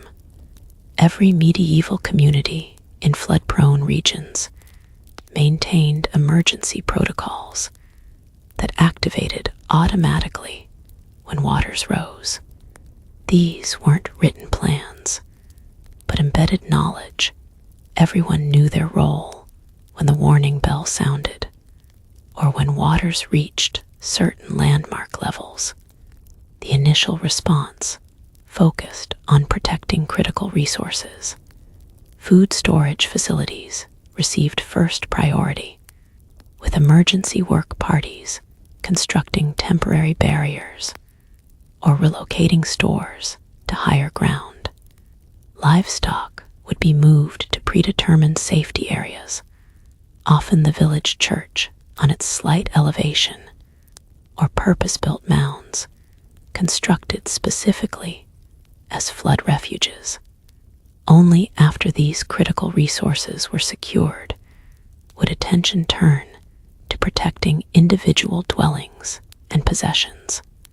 This resource-first approach reflected the harsh reality of medieval flood management. Some losses were inevitable, so protection efforts concentrated on preventing catastrophic community-wide disaster rather than saving everything. The pragmatic acceptance that certain buildings or fields would be sacrificed to protect others represented a sophisticated risk management approach developed through centuries of flood experience. Medieval hydrology was surprisingly advanced, particularly regarding flood control. Village drainage systems, while primitive by modern standards, incorporated clever design elements, specifically for managing excess water. Drainage ditches were strategically placed and sized according to local flood patterns, often with overflow channels that activated only during extreme events. These systems directed floodwaters away from critical infrastructure and toward less valuable areas that could tolerate temporary submersion. Field systems incorporated flood management directly into their design. Water meadows, agricultural land, deliberately designed to benefit from controlled flooding, served as pressure relief valves during high water events. By intentionally directing initial flood surges toward these designated areas, communities could reduce pressure on more vulnerable locations. This approach transformed flooding from purely destructive to partially beneficial, as the nutrient-rich silt deposited by floodwaters increased future soil fertility.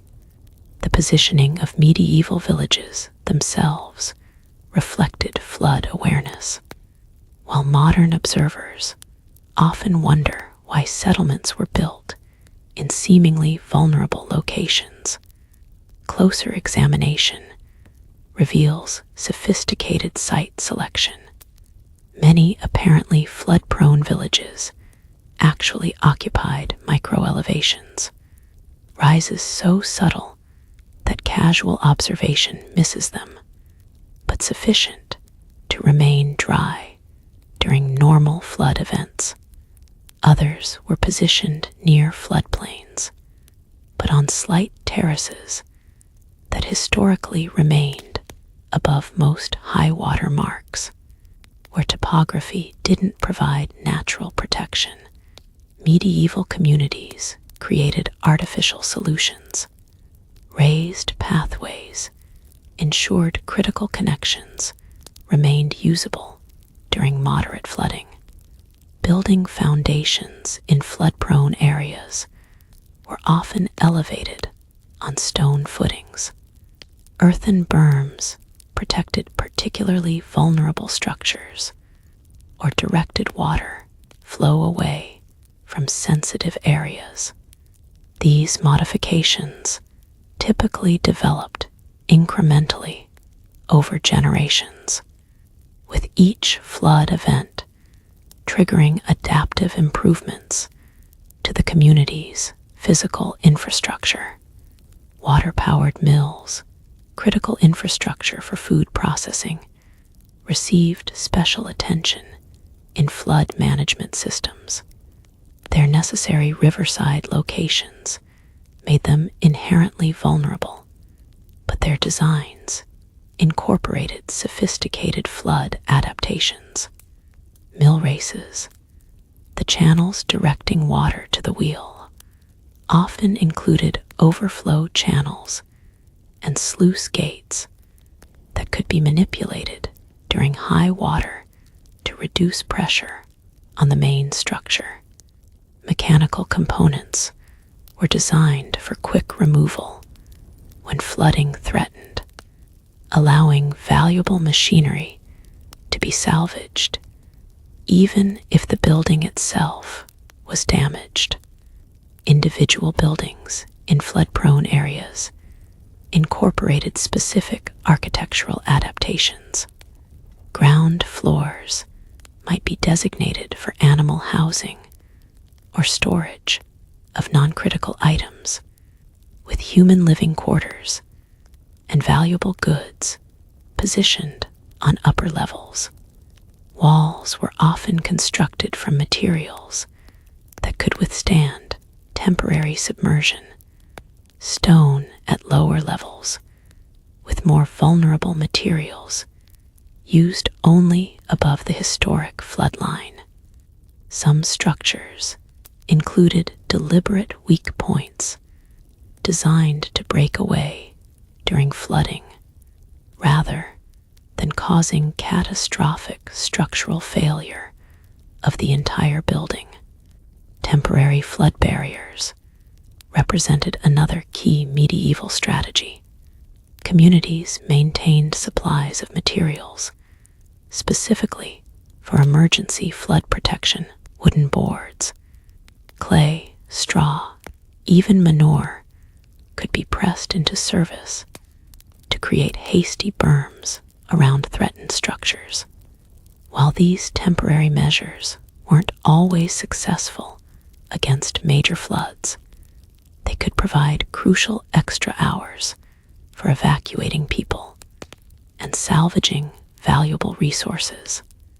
Knowledge of local waterways formed a critical component of medieval flood management. Communities maintained collective memory of how specific streams behaved during high water events, which areas flooded first, how quickly waters typically rose, and where natural bottlenecks might cause dangerous backup. This hydrological understanding wasn't documented in technical manuals, but passed through generations as practical knowledge, often encoded in local place names and landmarks that referenced historic flood events. Even more impressive was the medieval recognition of watershed dynamics, understanding that activities far upstream could affect flood risk downstream. Records from medieval courts occasionally mention disputes over modifications to waterways that increased flooding for downstream communities, showing awareness of these hydrological relationships. Some manorial regulations explicitly prohibited alterations to streams that might exacerbate flooding, an early form of watershed management policy. Regional coordination sometimes emerged during major flood events. While medieval communities lacked formal disaster management agencies, informal cooperation developed between affected villages. Messenger systems warned downstream settlements of approaching flood surges. Resources might be shared across community boundaries during flood recovery.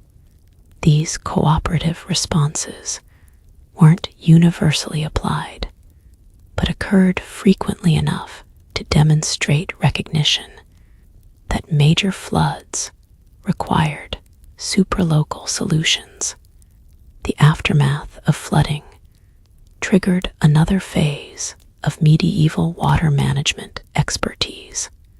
Once waters receded, immediate assessment determined structural stability of buildings before reoccupation. Flooded wells were recognized as contamination risks and treated accordingly, either through cleaning procedures or temporary abandonment, until natural filtration restored water quality. Fields stripped of topsoil or covered with debris underwent rehabilitation processes developed through generations of flood recovery experience. Religious and supernatural dimensions complemented practical flood responses. Special prayers, processions, and ritual practices accompanied both flood threat and recovery efforts. While modern observers might dismiss these as mere superstition, they served important community functions, providing psychological comfort, reinforcing group solidarity during crisis, and creating meaningful explanatory frameworks for traumatic events beyond human control. Some religious practices had practical hydrological benefits. Monastery fish ponds, beyond their obvious food production purpose, often served as water retention systems that reduced downstream flooding. Church-sponsored maintenance of bridges and waterways improved water flow during high-volume events. Pilgrimages to shrines of saints associated with water protection created opportunities for regional information exchange about flood management techniques. Medieval flood response systems were particularly impressive given their development without modern scientific understanding of hydrology. Through careful observation and generational knowledge transfer, communities developed sophisticated practical understandings that parallel modern concepts like watershed management, retention basin systems, and controlled flooding approaches. Documentary evidence reveals the effectiveness of these medieval flood adaptation systems. While catastrophic flood events certainly occurred throughout the period, many communities demonstrated remarkable resilience. Records frequently describe villages recovering from significant flooding with limited casualties, suggesting functional emergency response systems. The persistence of settlements in flood-prone locations over centuries provides further evidence that medieval flood management strategies achieved their primary goal, allowing continued habitation despite recurrent water hazards.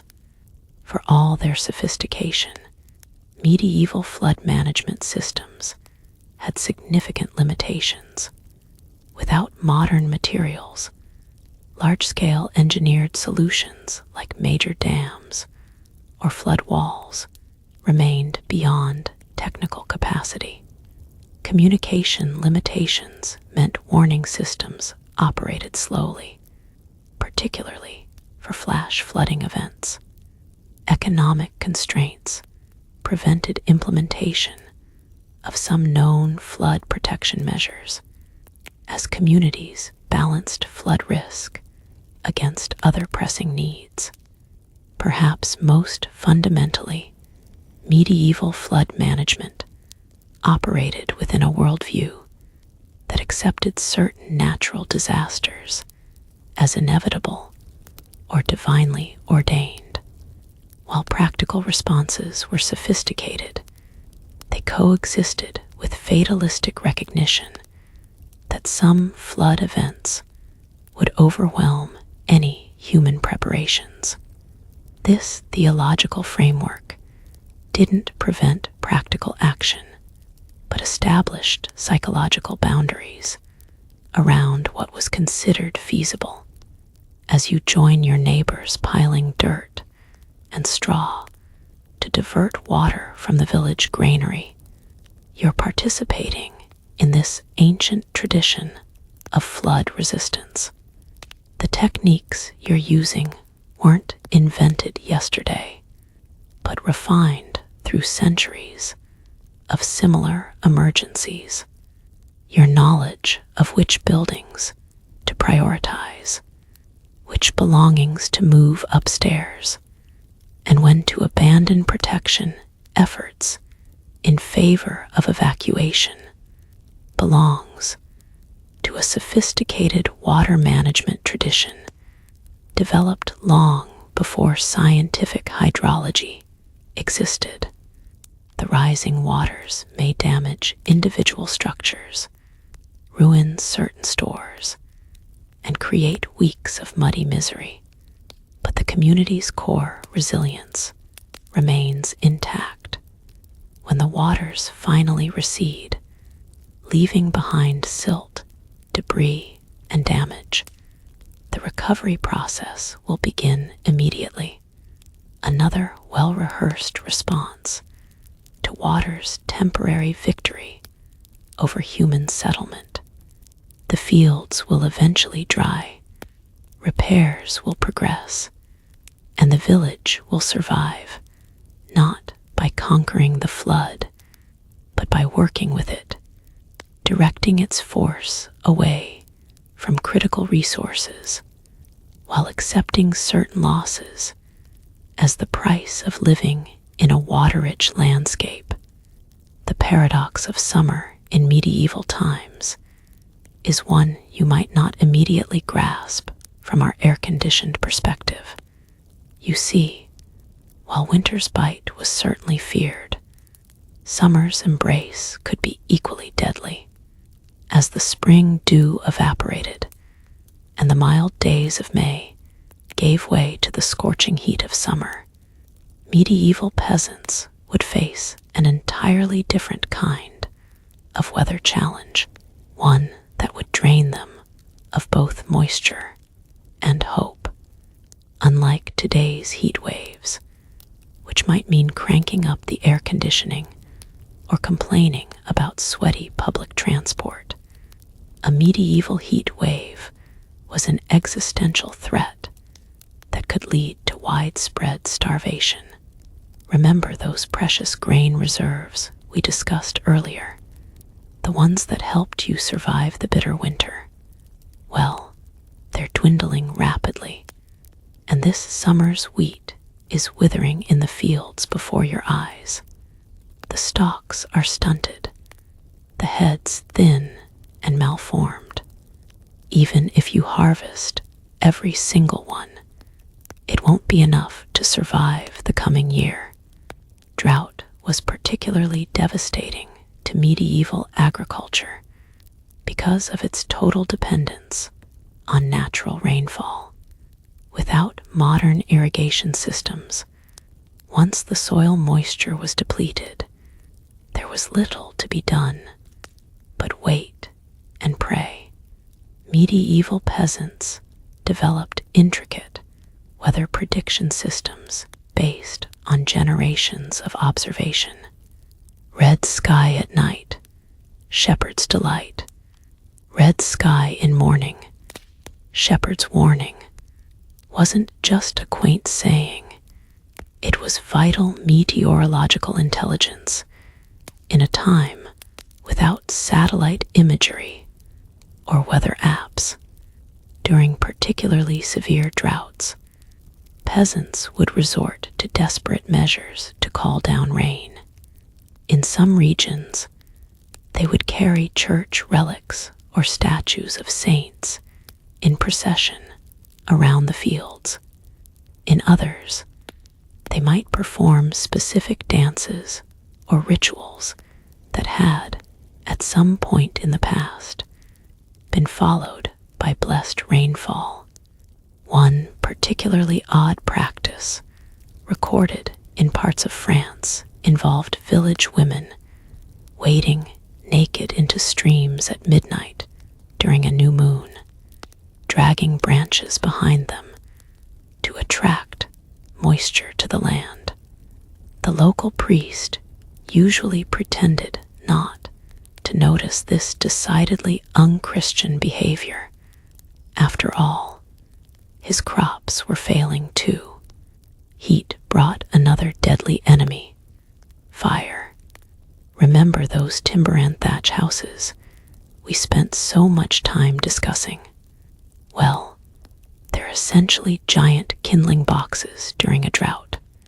A stray spark from your cooking fire, a lightning strike, or even the concentrated sunlight through a piece of glass could set an entire village ablaze in minutes.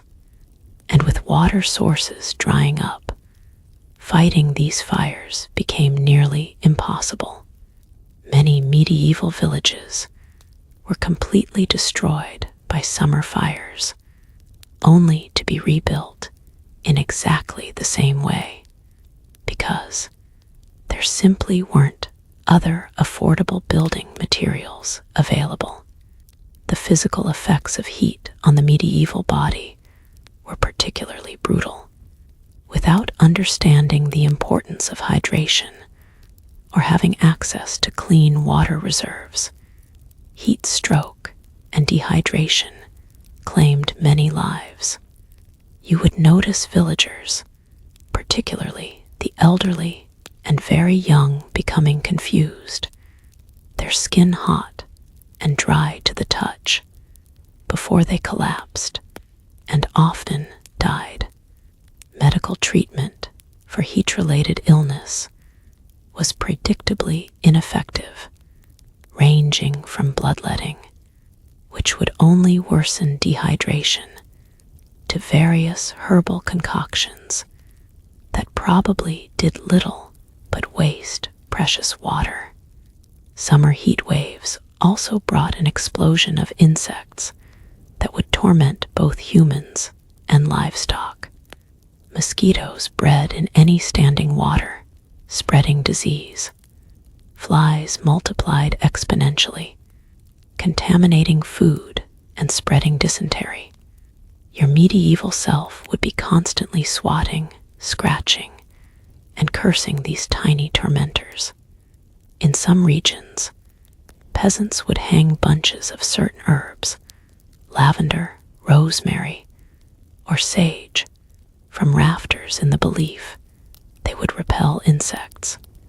More practically, they would cover food with cloth and try to keep their living spaces as clean as possible, though clean by medieval standards might still make your modern stomach turn.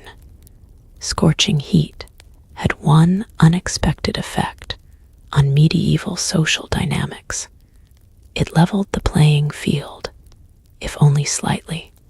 While the lord in his stone castle might be marginally cooler than you in your timber cottage, everyone suffered from crop failures. The lord's fields were managed by peasants using the same techniques as their own plots. When the harvest failed due to drought, the entire feudal system felt the pinch. Some clever lords would use this time to build goodwill with their peasants, distributing stores from previous years or reducing tithes and taxes.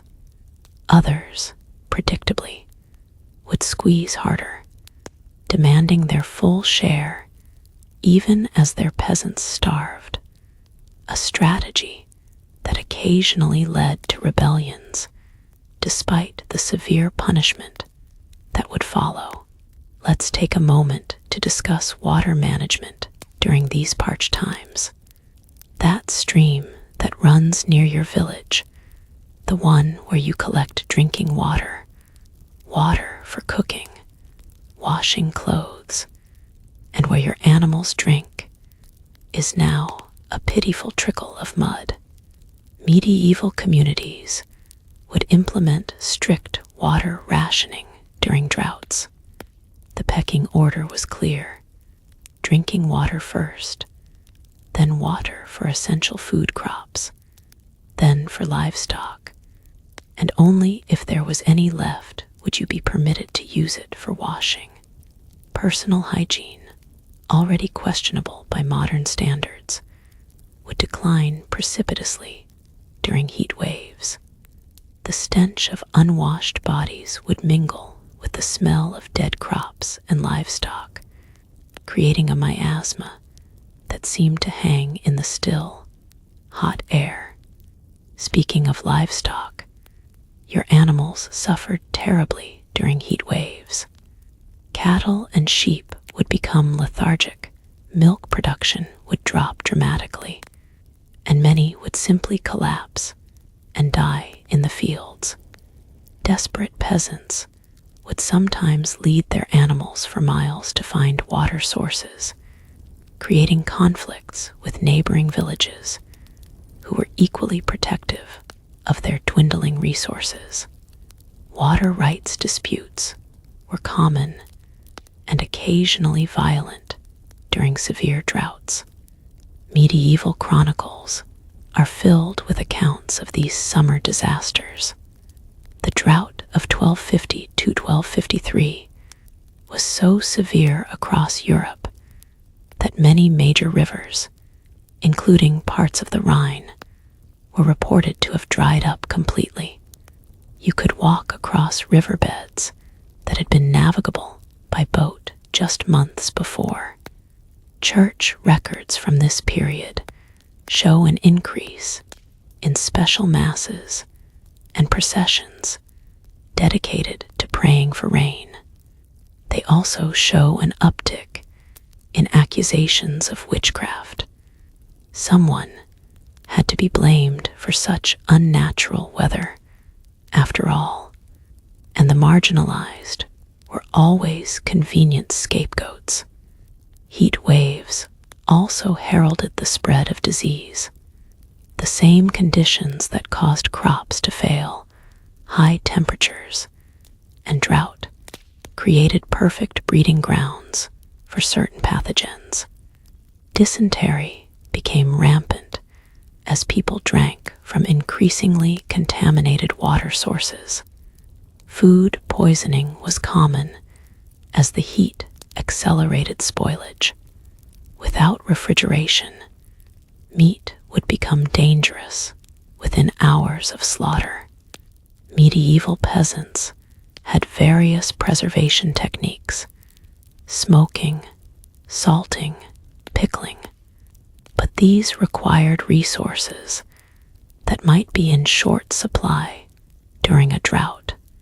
One of the stranger responses to extreme heat recorded in medieval texts was the phenomenon of dancing mania, or St. Vitus dance. During particularly severe heat waves, groups of people would sometimes begin dancing uncontrollably, continuing until they collapsed from exhaustion. Modern historians believe this may have been caused by ergot poisoning from moldy grain, more common during drought conditions, or might represent a form of mass psychogenic illness triggered by the extreme stress of impending starvation. Either way, imagine watching your neighbors dancing themselves to death in the village square while your crops wither in the fields. The apocalyptic feeling would be palpable. Summer heat presented unique challenges for food storage as well. Those root cellars that kept food cool in winter were less effective in summer, though they still maintained temperatures below the outside air. Medieval peasants would sometimes lower food into wells to keep it cooler, a primitive form of refrigeration. In some regions, they would wrap food in wet cloths that, as they dried, would cool through evaporation.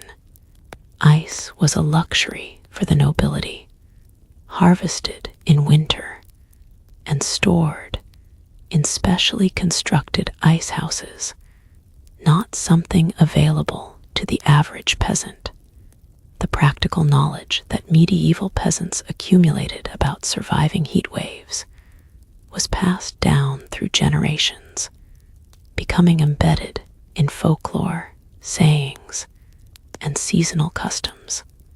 They knew which wild plants remained edible during droughts, which could be used to treat heat sickness, and which might indicate water below the surface.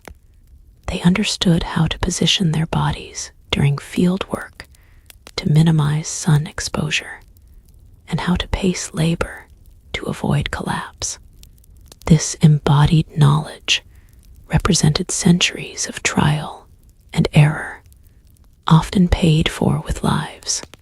As summer heat waves intensified, medieval communities would sometimes abandon normal social rules. Records exist of villages conducting all business at night, reversing their normal schedules to avoid the most punishing heat of the day. Marketplaces that normally operated at dawn might instead open at dusk, with transactions conducted by torchlight. Field work would be done in the relative cool of early morning and late evening, with everyone retreating to whatever shade they could find during midday. And remember those stuffy wool clothes we discussed earlier.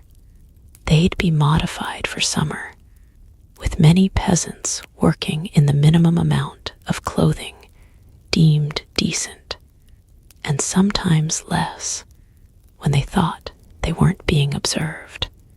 The psychological toll of watching an entire season's work wither before your eyes cannot be overstated. Modern farmers with crop insurance and government subsidies still find drought years devastating. Imagine facing that same scenario knowing starvation was the likely outcome. Medieval religious texts from drought years show an increase in apocalyptic themes. Many believed they were witnessing the end times, a punishment from God for collective sins. Parish priests would be kept busy with confessions as people sought to cleanse their souls before what they feared might be imminent judgment. The summer heat wave, like winter's freeze, would eventually break. The first rainfall after a prolonged drought would be cause for genuine celebration. People would run outside regardless of the hour, faces turned upward to feel the life-giving water. The relief wouldn't last long, though, as you'd quickly realize that rain coming too late couldn't resurrect dead crops. The harvest would still fail, and the coming year would still bring hunger. But at least the immediate suffering of the heat would subside, and with rain came the possibility of planting quick-growing vegetables that might supplement your dwindling stores. As summer faded into autumn, you would begin the grim calculation. How much food had you managed to preserve? How many mouths did you need to feed? And most importantly, would it be enough to survive until next year's harvest? The answers to these questions would determine whether your family would see another summer, whether scorching or mild. And so the cycle of medieval weather survival would continue, shaping your understanding of time, your relationship with the natural world, and your place within a cosmos that seemed all too often indifferent to human suffering. The medieval peasant's relationship with weather was not merely a series of responses to immediate threats, but rather a complex cultural adaptation that evolved over centuries. The practices we've explored throughout this narrative, from the strategic planting of crops to the construction of homes, from the rituals invoking divine protection to the practical knowledge passed from parent to child, represent a sophisticated survival system that was tested and refined through countless seasons of plenty and want. What's particularly fascinating is how these weather survival strategies became embedded in cultural traditions that continue to shape our world today. Many of the festivals, holidays, and customs that punctuate our modern calendar emerged directly from the medieval peasant's need to mark, celebrate, and safeguard against the turning of seasons and their accompanying weather patterns. Consider the harvest festivals that still dot the autumn calendar across Europe and beyond. Thanksgiving in North America, though younger than its European counterparts, shares the same essential DNA as medieval celebrations like Lammas or Martinmas. These were not merely expressions of gratitude for a successful growing season. They served critical social functions by collectively acknowledging the community's survival of another weather cycle. These festivals reinforced social bonds that would be essential for weathering the difficult months ahead. The sharing of food, the brewing of special ales, the slaughter of animals that couldn't be fed through winter, all practical necessities dressed in celebratory garb. Even the structure of the medieval year, divided not just by the 4 seasons, but by dozens of saints' days and religious observances, provided psychological anchors against the sometimes overwhelming uncertainty of weather-dependent survival.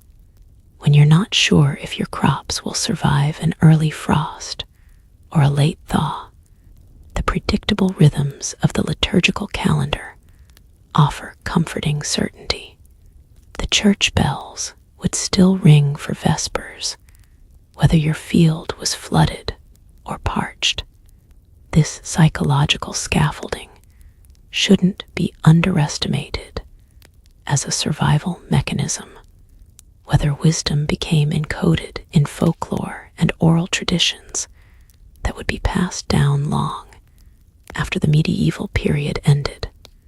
Those weather proverbs we mentioned earlier, red sky at night, shepherd's delight, have survived nearly unchanged for centuries, joined by countless others. Rain before 7, fine by 11, mackerel sky, and mare's tails make tall ships carry low sails. Clear moon, frost soon.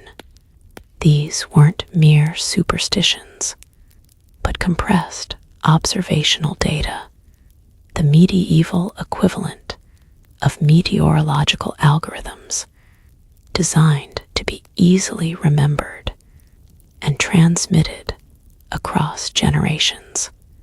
The architecture that evolved in response to medieval weather challenges continues to influence building practices today. The steep roofs of Northern Europe, the thick walls of Mediterranean buildings, the positioning of windows to capture or avoid sunlight. These design elements were refined through centuries of weather adaptation. Even the charming half-timbered buildings that tourists photograph in places like York or Strasbourg represent successful adaptive strategies against specific weather challenges. Strategies so effective they've remained essentially unchanged for hundreds of years. Medieval peasants' experiences with extreme weather also shaped legal and social structures that we inherit today. Common grazing rights, water sharing agreements, and community grain stores all evolved as collective responses to weather threats that were too large for individual families to manage alone. The very concept of the commons, shared resources, managed by community rules rather than individual ownership, emerged partly from the need to buffer against weather disasters.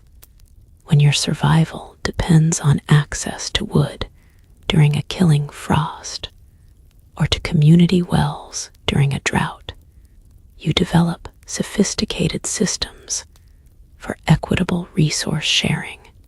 Religious practices were profoundly influenced by weather survival needs as well. The veneration of specific saints associated with weather protection, St. Swithun for rain, St. Barbara against lightning, St. Nicholas for protection at sea, created cultural touchstones that long outlasted their practical origins. Church architecture itself often incorporated weather-related elements. Bell towers that could warn of approaching storms, orientation to maximize natural heating, and lighting through the changing seasons. Even the stone construction that could serve as community shelter during extreme events. Food preservation techniques developed as responses to seasonal weather patterns form the basis of culinary traditions that persist into modern times. Smoked meats, pickled vegetables, fermented dairy products. These weren't just survival strategies, but became cultural markers with their own aesthetic and social significance. The rhythm of the medieval kitchen, butchering in late autumn, preserving in summer, carefully rationing through winter, established patterns of seasonal eating that many modern food movements are now attempting to reclaim as more sustainable alternatives to our weather-independent global food system. Medical practices, too, were shaped by weather challenges. The medieval understanding of the body as governed by four humors, blood, phlegm, yellow bile, and black bile, was intimately connected to seasonal changes.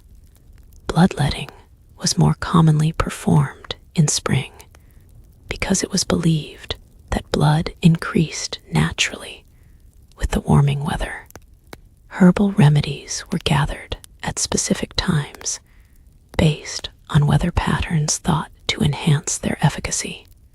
Even the concept of catching a chill, the idea that cold weather itself could cause illness, emerged from medieval observations about seasonal disease patterns, observations that were not entirely wrong, even if the causative mechanisms were misunderstood, the psychological resilience required to face repeated weather disasters shaped medieval attitudes toward fortune, fate, and divine will in ways that continue to echo through Western philosophical and religious thought.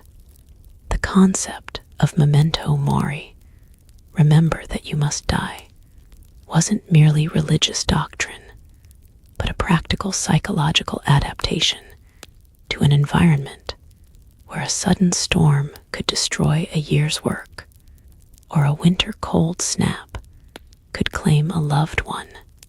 By incorporating the certainty of death and disaster into their worldview, medieval people developed mental frameworks for enduring and recovering from weather catastrophes that might otherwise have seemed unbearable. Clothing traditions that persist in folk costumes and influence fashion trends today were originally adaptive responses to local weather conditions. The layering of garments, the use of specific fibers for different seasons, the inclusion of detachable elements like hoods and sleeves.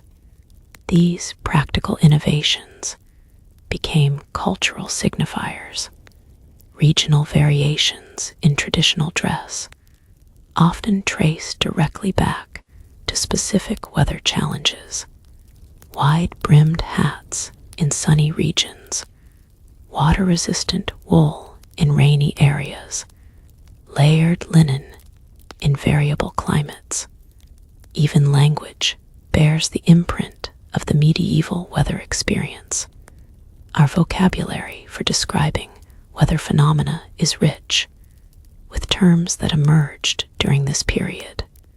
The word forecast itself comes from medieval shipping, where knowledge of approaching weather was quite literally a matter of life and death. Phrases like under the weather, saving for a rainy day, right as rain, and breaking the ice all have origins in practical weather concerns from medieval times. Perhaps most significantly, the medieval peasants' approach to weather survival required a profoundly different relationship with time than we experience in our weather-controlled modern environments. Their lives were governed not by mechanical clocks or digital calendars, but by the actual turning of seasons, the length of daylight, the behavior of plants and animals responding to subtle environmental cues. This seasonal consciousness, the ability to sense and respond to the natural rhythms of the world, represents a kind of temporal intelligence that modern humans have largely lost, sacrificed for the convenience of climate-controlled buildings and weather-independent food supplies.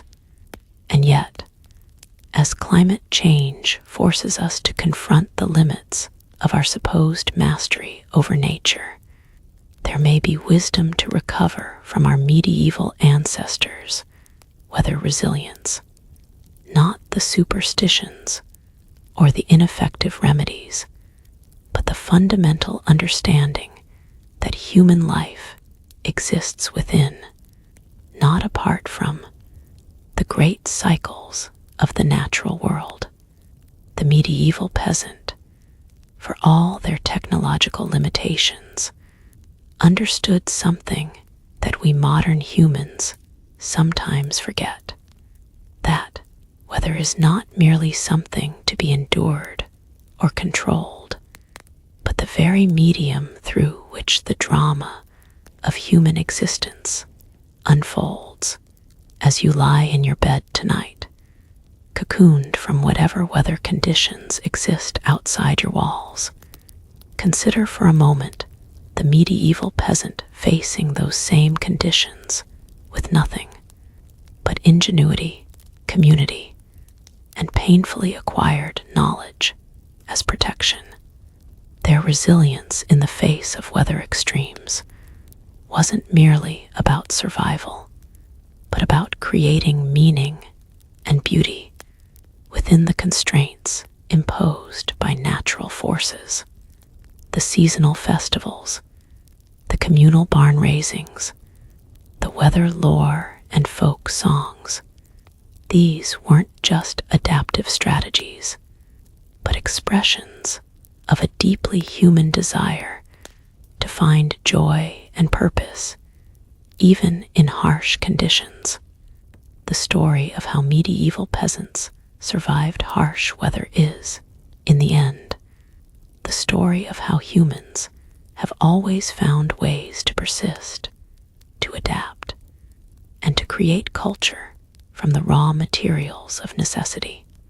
As climate change presents us with new weather challenges, perhaps we would do well to remember that our ancestors faced their own weather extremes with creativity, community, and remarkable resilience, not to romanticize their suffering, which was real and often terrible, but to recognize that human adaptability in the face of weather challenges is one of our species' defining characteristics, a quiet heroism passed down through generations in the form of traditional knowledge, communal practices, and cultural memory.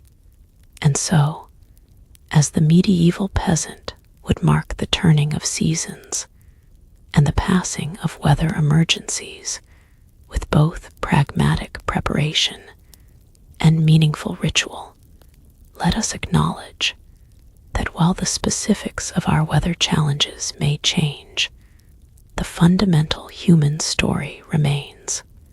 We adapt, we endure, we create meaning from necessity, and in doing so, we weave the ongoing tapestry of human culture that connects us across centuries to those who watched the same skies with different eyes, but the same fundamental hopes. Now, as your consciousness begins to drift toward sleep, imagine once more that medieval peasant watching the weather signs, preparing for whatever nature might bring next, carrying forward the accumulated wisdom of countless generations. In their weather survival practices, they preserved not just their own lives, but the cultural DNA that would eventually produce our world, and perhaps contains lessons we still need to learn as we face our own uncertain climate future. The medieval peasants' weather wisdom reminds us that humans have always existed in negotiation with forces larger than ourselves, finding ways to build lives of meaning even amid uncertainty.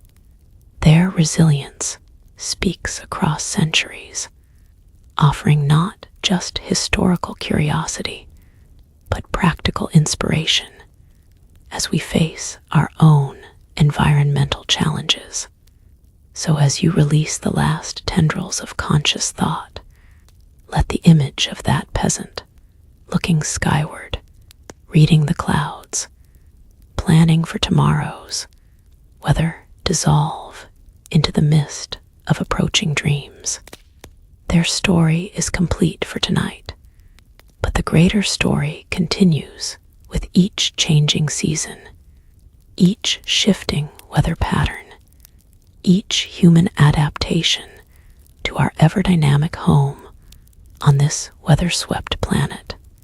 Rest now, knowing you're part of that ancient, ongoing conversation between humanity and the elements, a conversation conducted in the language of survival, adaptation, and the quiet triumph of continuing despite it all.